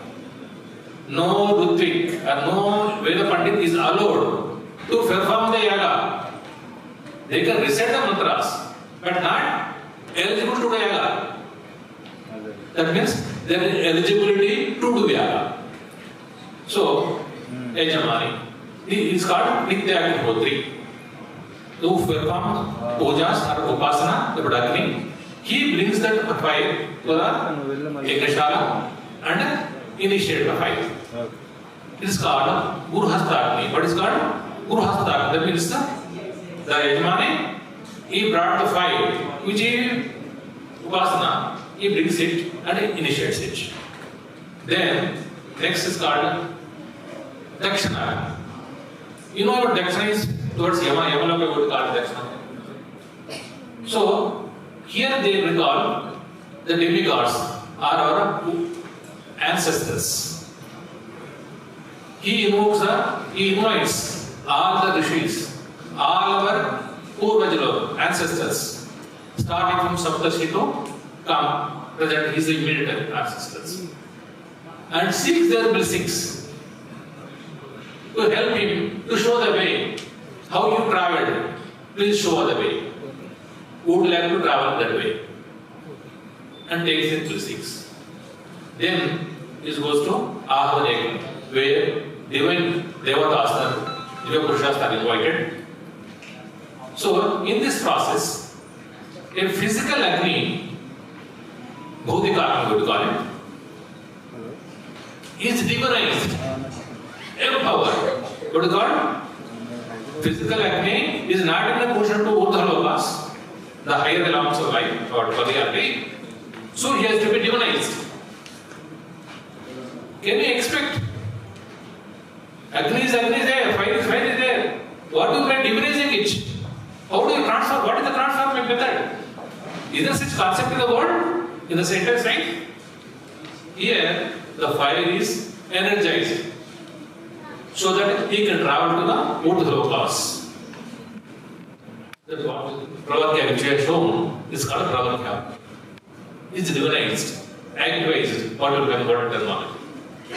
Then, all these three Yajna Kundas, after this thing, after energizing the fire, it's taken to the Vedic. It's called Veda, this thing. There, you perform all the pujas and invite the gods and sense all these aspects. Why you are doing it, Yajna? Because of you are seeking help from the divine. So these are our desires, please fulfill it. Here comes the problem. What is it? Whose desires? Is there any common denominator? Why do you want to do Yajna? Here they realize this thing. There is always a struggle between the positive energy and the negative energy in the world. When negative energies take control or they increase their power, there is an imbalance is there. To bring the balance in these diversing forces, you require to these Somayakas. They are not calm yajnas, not for your individual desires. In Srishti, when there is an imbalance, you have to bring the balance. That's why the Mahavedi is called 5 layers are there. That Rikstava, the concept of Yagda, this one, there are 5 layers are there. When each yajna, that is no, each brick is invited, a god is invited to sit in that yajna. Totally 1000 bricks are put there, 5 layers. In each thing, each brick, a divine energy is invited there. After that, the first layer, what I asked for the things. Sir, who do not know? But see, Aravinda will use explanation for it. What is it? No, the first layer brings the balance in the earth. The second layer is to bring the balance in the air. The third layer brings the balance in the space. The fourth layer to bring what are the benefits of the Yagnashala that Yajaman is asking for it. The fifth layer is for universal peace. That means every brick is used for a particular purpose. Every instrument is used for a particular purpose. And that knowledge we lost it. Unfortunately, now, even if you want to do Yajna now, there are hardly 30 Nitya Agnihotis are there, 30 to 40 at the most. 30 to 40 at the most. But there were earlier days where almost every house, the fire, that Nitya Agnihotis were there. Now we have lost that tradition. And it's mainly preserved in like Kerala people.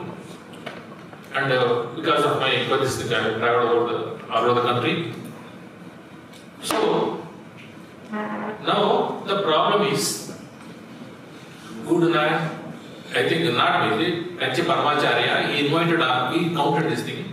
During his time, there were hardly 120 that were there. That means about 70 years or 60 years back, there were 120, now it has come to 30. And if the arrangements come, that means there will no one be eligible to do Yajna. And the 4 yagas are there, 4 what you call Vedas are there. Some is almost lost. Only some related verses are there which you are using in the Veda, in this yagas. That means there is a danger of losing this tradition. You see, who took the Olympics, where are the Olympics were written? So, that Mata Amudana would seek our blessings. They were rejected to come, but requested in the game. And you know what she told? Yeah. Yes. Okay, I'll complete. So, what she told is, to them, you are doing in secrecy. When do you get the freedom? When you are coming out. If this is a thing, how the society is going to be benefited? Our knowledge. This knowledge should come out. Then I thought that, okay, this thing should be spread. Yajna should be present protocol.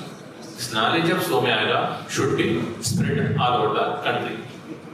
And what is the reality today? We have what you call small Rudroham, Chandi Home, etc. now presently. Earlier the Vratas were there. But this concept of Somayagas is put there for world peace and to bring the balance in this thing and to invite the divine to take birth. Sri Ram was born because of Akrata was conducted. And so many experiments were conducted. My friend will explain you. If I am not involved with this protocol, technical aspects, he will express you. My friend is Shekhar Reddy. He is associated with the last 10 years. So, please Shekhar Reddy, please come take part. Thank you. Thank you, Reddy Garu. And now, P.G. Shekhar Reddy is a project director at Srimaharshi Vedic University of Holland. Now, he will give on the continuous.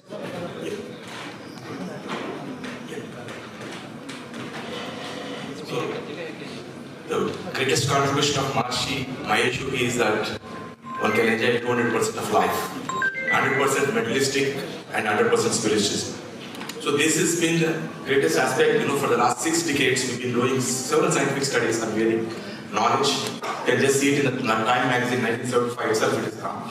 Now yoga and yaga are interrelated, so I'm just trying to travel together. So how much time I have? So these are all the Deepak Chopra, Sri Ravi Shankar, Jackie, these are all disciples of Maharishi. Okay. So this we had last January we had about 138 countries participated at Kana Shantivan in Hyderabad. So this is the medical research estimate 50% of weakness is stress related. So we are going to measure, we have been doing this measuring of ordinariness EEG and how the brain may be.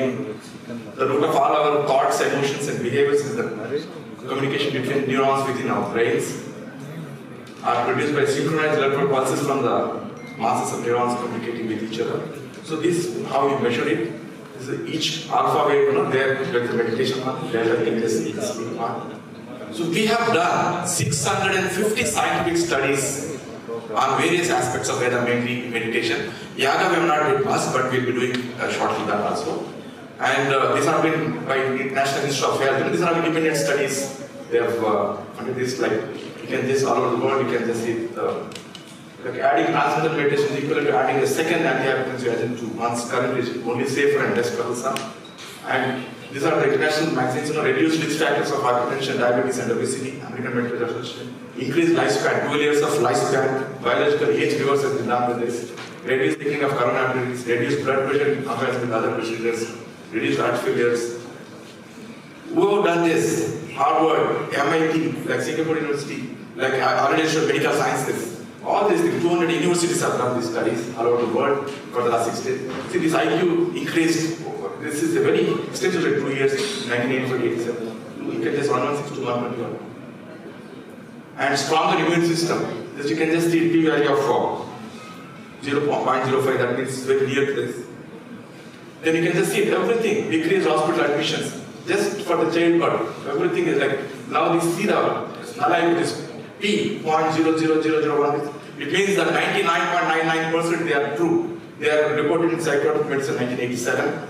You can just see childbirth, nose throat, heart, genital tumors, there's cancer. All these things will benefited with transcendental meditation.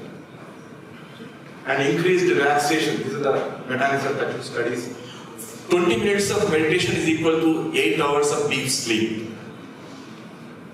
And decreased blood pressure and overall quality of the cancer patients have been observed. And decreased job tensions, with the practicing of this one. Crores of people are participating all over the world, including Prime Minister. Several improved sleep, decreased depression, and reduced cigarette use. See, this is the 12 years of biological age reverse. With the control and long-term practice, you can reverse the 12 years of biological age reverse that observed here. And this is in 1970s. Scientific America has produced this. Discovery of 4 states of consciousness. From the wakeful state, sleeping and dreaming. This is the 4th state of consciousness. And this, the ancient records, like in the name of Ram, suffering belongs to no one. So in the Ramraj you can observe yoga and yaga. These are the 2 distinct by Ramraja. And formally 8,000 Vedic points were maintained in the palace of Yudhishthira, that said in the Mahabharata. And Sage Vasishtha also said the same thing. In the vicinity of convergence, hostile countries are eliminated, Maharshi Patanjali Yoga Sutra. We have one of the biggest pandit centers in the world. Several places we have. This is the yoga flying technique. And lakhs of documents are available on the net, You can see all those things in the net. And as I said, our pandit programs are huge, like 5,000, 6,000 pandits at different places of the world. In Nepal, we've been teaching concept meditation to TTD, several places, several schools, wellness, and several countries, Colombia, USA, and almost 40 armies we are training, teaching transcendental meditation. Singapore, Malaysia. See, now we're coming to the younger part. And this is Sukarna coming out of the Dhaga. This is, as Uncle has said, Tretagni, that's the Dakshinagni, and Somras, this is Somlata, which is used in Somras. Let us become immortal by having Somambrosia, it's in Veda. What are the things observed in Somyagi? Several scientific experiments are carried out. The absence of virus in the yoga vicinity, increase of germination of seeds from 300 times to 2,000 times. This has been scientifically established, increase of germination. Rest of things we are in the process. A sudden flash of temperature during Pravagya, a fire ritual to the tune of 387. Not only that, even to 5,000 degrees, which is actually atmosphere surface temperature of sun, it matches that. It means it goes there, reaches there. Downpour of rain up to 10 km range, and increase of output in the milk of the cows. Pravagya almost matches the sun surface temperature and creates a vacuum in the atmosphere, resulting in the downpour of rains in the vicinity. So this is the scientific study in the 2018 we have done in Bangalore, SRIVT University. You can just see that 100 participants, normal energy of 400% increased during that, and a cancer patient being cured here. To that period only, after that we have continued to this. And this, in the history of Somyaga, Somnath temple is our first recorded Somyaga, and you can just see it, rain in that area. In Somnath, you can just see 11 times, that's the effect of the thing. You can just see it on the same value, you can just see it. Here is more and it's coming out, like the far it goes, the rain goes. This is all meteorological department. Now coming to the Pravagya. So this is a study done by Vyagandi Chakati and the president of Vedas Worlding. This was done, we did it in Pragati Resorts in 2020 during the Corona time. So this is Kelvin color temperature. Depending on the color, you can guess what's the temperature like. See, the Pravagya, the color code 4,209 degrees it reached, and to 4,260, 5,446, the color range. You can just see it, what have been added to this? Nothing. Ghee, 50 grams of ghee, heated, and cow milk is poured into. No chemical, nothing. And we are producing 4,000 degrees, 5,000 degrees centigrade. A great scientific process generates enormous amounts of temperature, closer to the temperatures on the sun's surface for a shorter period. It's like a flash it comes. In the provided process, due to high temperature, the organic compounds in cow ghee, cow milk, and goat milk are likely to be excited to a higher state and quickly drop to a lower state by releasing ultraviolet radiation with wavelength in the range of 320 to 400.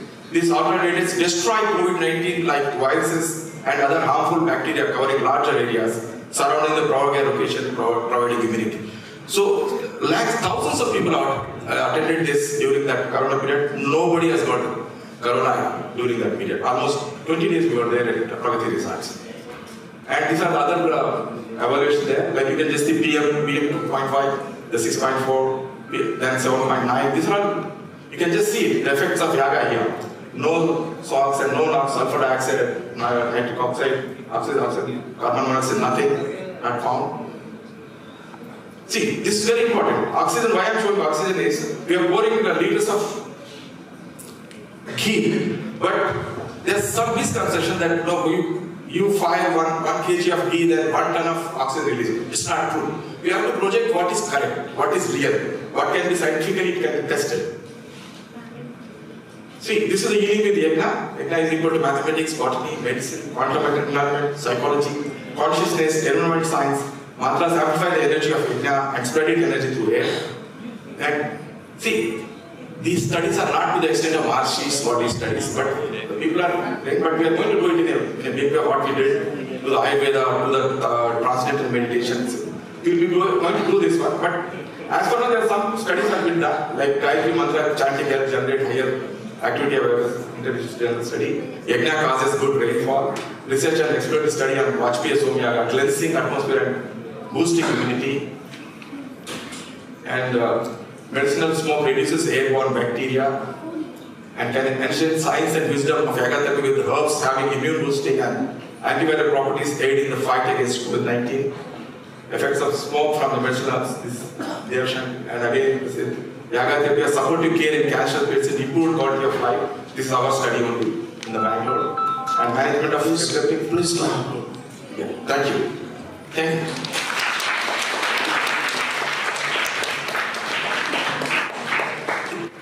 Any 1 or 2 questions, please?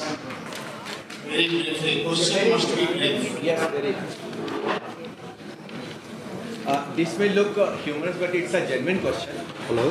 Transcendental meditation practitioner came to our school when we were in school. So it was basically called transcendental meditation. Flying. Advanced stage. That is an advanced stage. We were worried that that is why I am saying it's not at all a humorous question. We were really worried if fans are there, if people fly, how it works. Within half an hour you got. So 40 years we have experience, so we know how to place the fans. It's only hopping. It's only first stage. Yes, we have been talking about Soma Yaga. Yeah. The primary ingredient is Soma. And it's a matter of misfortune, great misfortune, that no one knows what exactly is Soma. Because the Namarupa Lakshana is totally absent. And all the practitioners are so much aghast with this. Is there any effort from any of the institutions in your knowledge or from the government to exactly identify what the herb looks like? Sir, we are using Bhutika, and like I was told DRDA yesterday, you could ask the Satish Reddy Garu for that. They've been doing it in Himalayas and Hindu Kush. I am told that a soldier could find it and is brought a model on one of these things to show to other person head of himself. I asked them, he said, yes, he brought one, but who could not locate the place again. That means what you understand is, unless otherwise a sadhak devotes his life in search of which you can't find it. This is suggestion to A.B. Sastry garu. In your future endeavors, you should try to locate such very, very rare herbs. For example, at least 40% of the Veda mantras are dedicated about the process of Soma, or locating it, or how to process it, number one. And in Ramayana, we have got the Vishalya Karani and Sanjeevani. These are the 4 types of herbs which are said Sandhana Karani. These are the herbs. So we should ask the government to make a commission, inquiry commission about to find out the physical properties of it and see if such traces are found anywhere in the mountains or anywhere in Indian geography, territories or somewhere else. That's one suggestion. In the concluding remark, the resolution we can ask for. Yes, one minute, sir. Just. Sir. It refers to the question of the botanical identity of Soma. We presently understand will be available kind of descriptions of the market.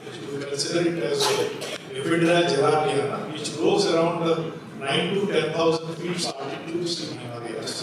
And presently the plant is considered to be critically endangered. Only few populations are there.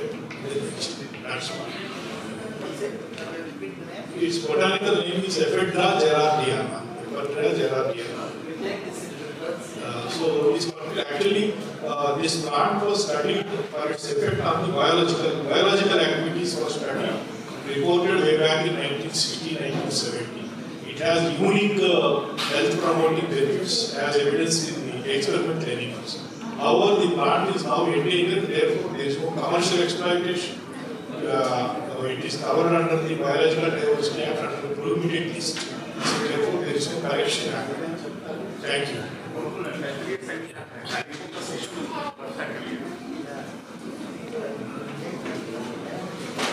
Already, there is a government has formed Biodiversity Commission. They are trying to, they already mentioned it. They are trying to propagate various, what you call, these molecules. They are even prepared to give patents also. If you spend time for 3 years or 5 years or 10 years and propagate those what you call molecules or vanaspatis, they are ready to give it. The only thing is the farmers should come forward. That's the thing.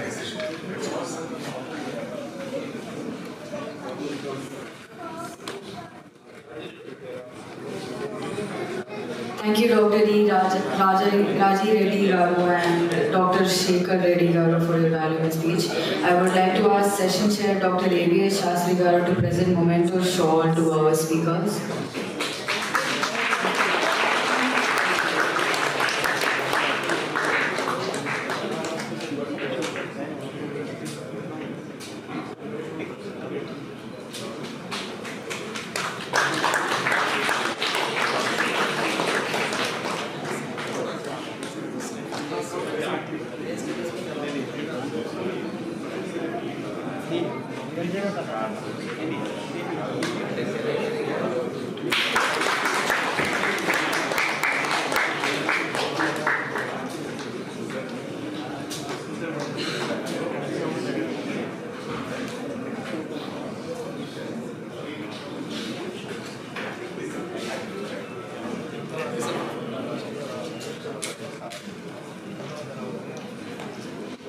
I would like to ask Dr. A.B.S. Sastry Garu to give us his concluding remarks.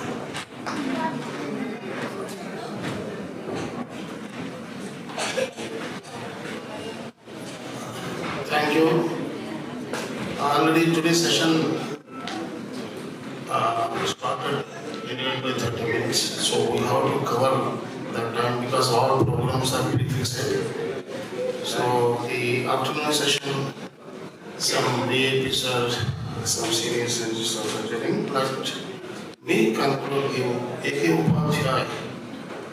epi-centre, Dr. epi-centre is the, I know, as per my understanding, is the asset of ancient Indian knowledge. Because I have gone through so many names and attendees. Indian astronomy is the master. So thank you very much, sir. Do you know how many granthas giving so much of knowledge, subject-wise, field-wise. If you go through lakhs of granthas, all the students asking why we are not finding those names because of Macaulay education system. First, you all should know that our education system is not Indian education system. This is Macaulay education system, initiated by Macaulay, because he has given to the, at that time, Emperor, British Emperor, he has given report. As long as Sanskrit is in India, we cannot rule the India. So we have to abolish all ancient Gurukulas, Sanskrit education, everything. In the place of Sanskrit, we have to implement English. Then only we can rule Bharat. So that we have to, because all these things, someone asks about measurements, time, everything was well defined in several matters. And so, Upachaji, very sorry for the short time, and we will be definitely utilize your knowledge and experience in further. I will discuss with you, and we will form a group. Then, how best we can do in future. Let us see.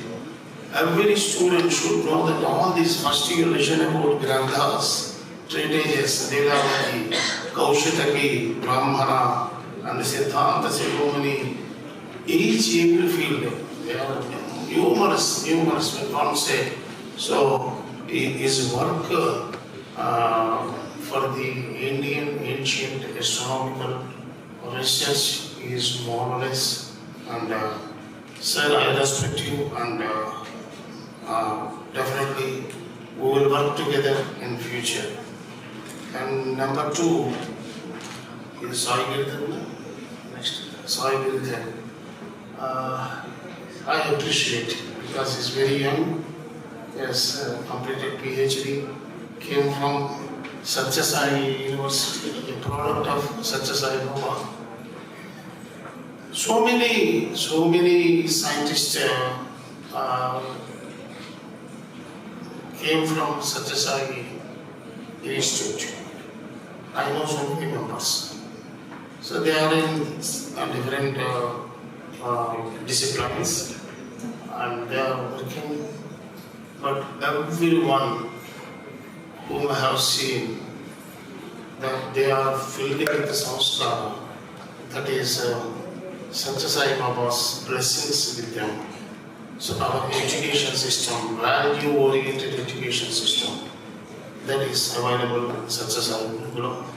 So I appreciate the young and dynamic life coach, because life coach, his age is 35, 30, minimum 40, below 40.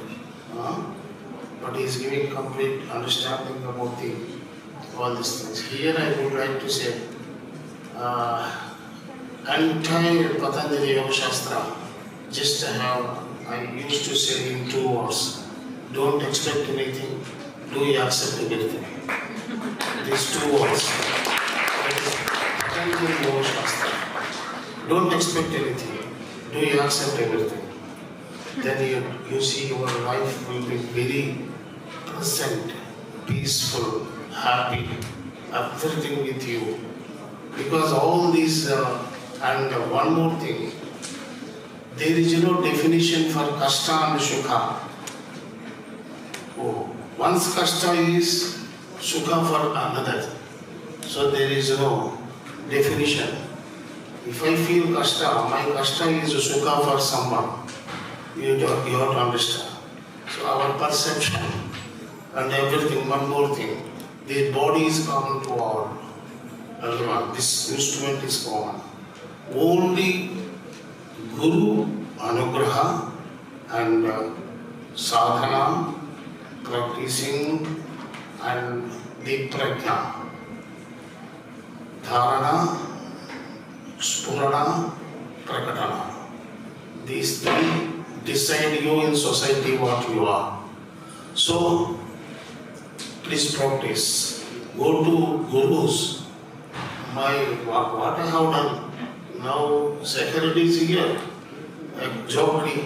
When I was young, or learned Nadi Jyotisha, I travelled from Tadipalligudam to Amalapuram daily 90 kilometers without sleep for 4 years by doing transcendental meditation, 20 minutes or 8 hours of sleep. So we have to approach gurus, then only we get knowledge. So all these things, Sai Giridhar, thank you so much for a wonderful speech, and really approach, take his email address, and you hunt them, you hunt him, then he will become perfect policeman. And third one, Suchi Tiwari, I don't comment anything. If you are ready, I am giving the offer to you in position my illustrator. Can you come with high respect and high salary what you are getting now? No comments on your speech. If you are ready, tomorrow I will send the offer letter to you. Because you are working on, definitely you can add value to my work, and you can minimize my so much of work and pressure also. So think well. I will provide everything to you. Come Guntur. Otherwise you ask him, provide place for the SRIVT, I will come to Hyderabad. Because I need like you people, really, what world is looking for green and sustainability is only available in Vedic knowledge. So alchemy. So thank you, Dr. Suchi Tiwari. And your work is very excellent because this work is very important. I congratulate you. And one more time I am offering you good position. Next to my position. Thank you. You are my successor if you are willing. Thank you so much. And last but not least, Somayaga, that Pravaraksha, that Homa is nothing but now what government is planning, totally world scientists are researching, that is green hydrogen project. If you observe, even 4000 degrees centigrade, that Yagashala is not happening any burning or like that. So you have to observe these things. That is the green hydrogen production with the 50 grams cow ghee and some goat milk. Cow milk. Cow milk or goat. Somewhere goat milk also use. Both options are there. First we do cow milk, then we do the goat milk. So you have seen, you witnessed how much hydrogen evaluated. That is green hydrogen project. But we have to do a proper, how to catch it, how to do it, everything is scientist responsibility. We are also there. So I have tried, and next thing is impact on environment. We have conducted in Boinapalli. The ISRO scientists have come. We have conducted Homa. We have recorded the particulate this thing before Homa, during Homa, and after Homa. The radar, they got one radar and they have calculated 1.5 kilometer radius. Before Homa, 100%. During Homa, 60%. After Homa, 0 pollution for 3 hours. And the scientists exulted, sir, let us take on moving one, we will take one truck and we will establish everything, Homa, everything. We will all around Delhi where pollution is there. And nothing to say, Yajna effect on environment, human life, everything, all living. So Homa is the, Agni is the main important. So that is the thing to say. And one more thing last, I will conclude. How many here, how many people you know that Bhopal is dead? Bhopal is dead. Poisonous gas leakage. How many you know? Do you know one more thing? There, only one house is protected for the Vishawar. Do you know that? Yes. Do you know that? Whoever doing continued Nichagnhotra, that family was protected for that family was the center of the city. But this Vishwayu wouldn't enter into that home that was published in so many papers. It's not a gossip or nothing. So all our heritage, they are the scientists. They are the scientists. Our Maharshis are the scientists. They are the global scientists, not local scientists. So they are the people, they are the Maharshis are the only torch bearers of complete knowledge. Satya means, Shastra means Trikala Pajya Satya called Shastra. Shastra means Trikala Padya Satya. Trikala Apadya Satya. Because Satya means past, present, future, it won't change. So Shastra, Indian Bharatiya Shastras are Satyas. So I thank you, great speakers, eminent speakers. Only problem is time. I wrote down. Definitely, this is SRIVT's first international conference. So from next time onwards, definitely we will segregate and plan accordingly. Definitely minimum 45 minutes to 1 hour we have to give these as speakers. Then only they can give their knowledge to the public. Then only public will understand the values of Indian heritage. Namaskar. Thank you so much. And everyone, now the tea break. Soon after this tea break, please cooperate with us. 12:10, if we can start by 12:10, so time will be fast tea, not a high tea, fast tea. Thank you so much. Thank you, Dr. A.V.S. Sastry Garu. I would like to ask PG Garu to felicitate our chair.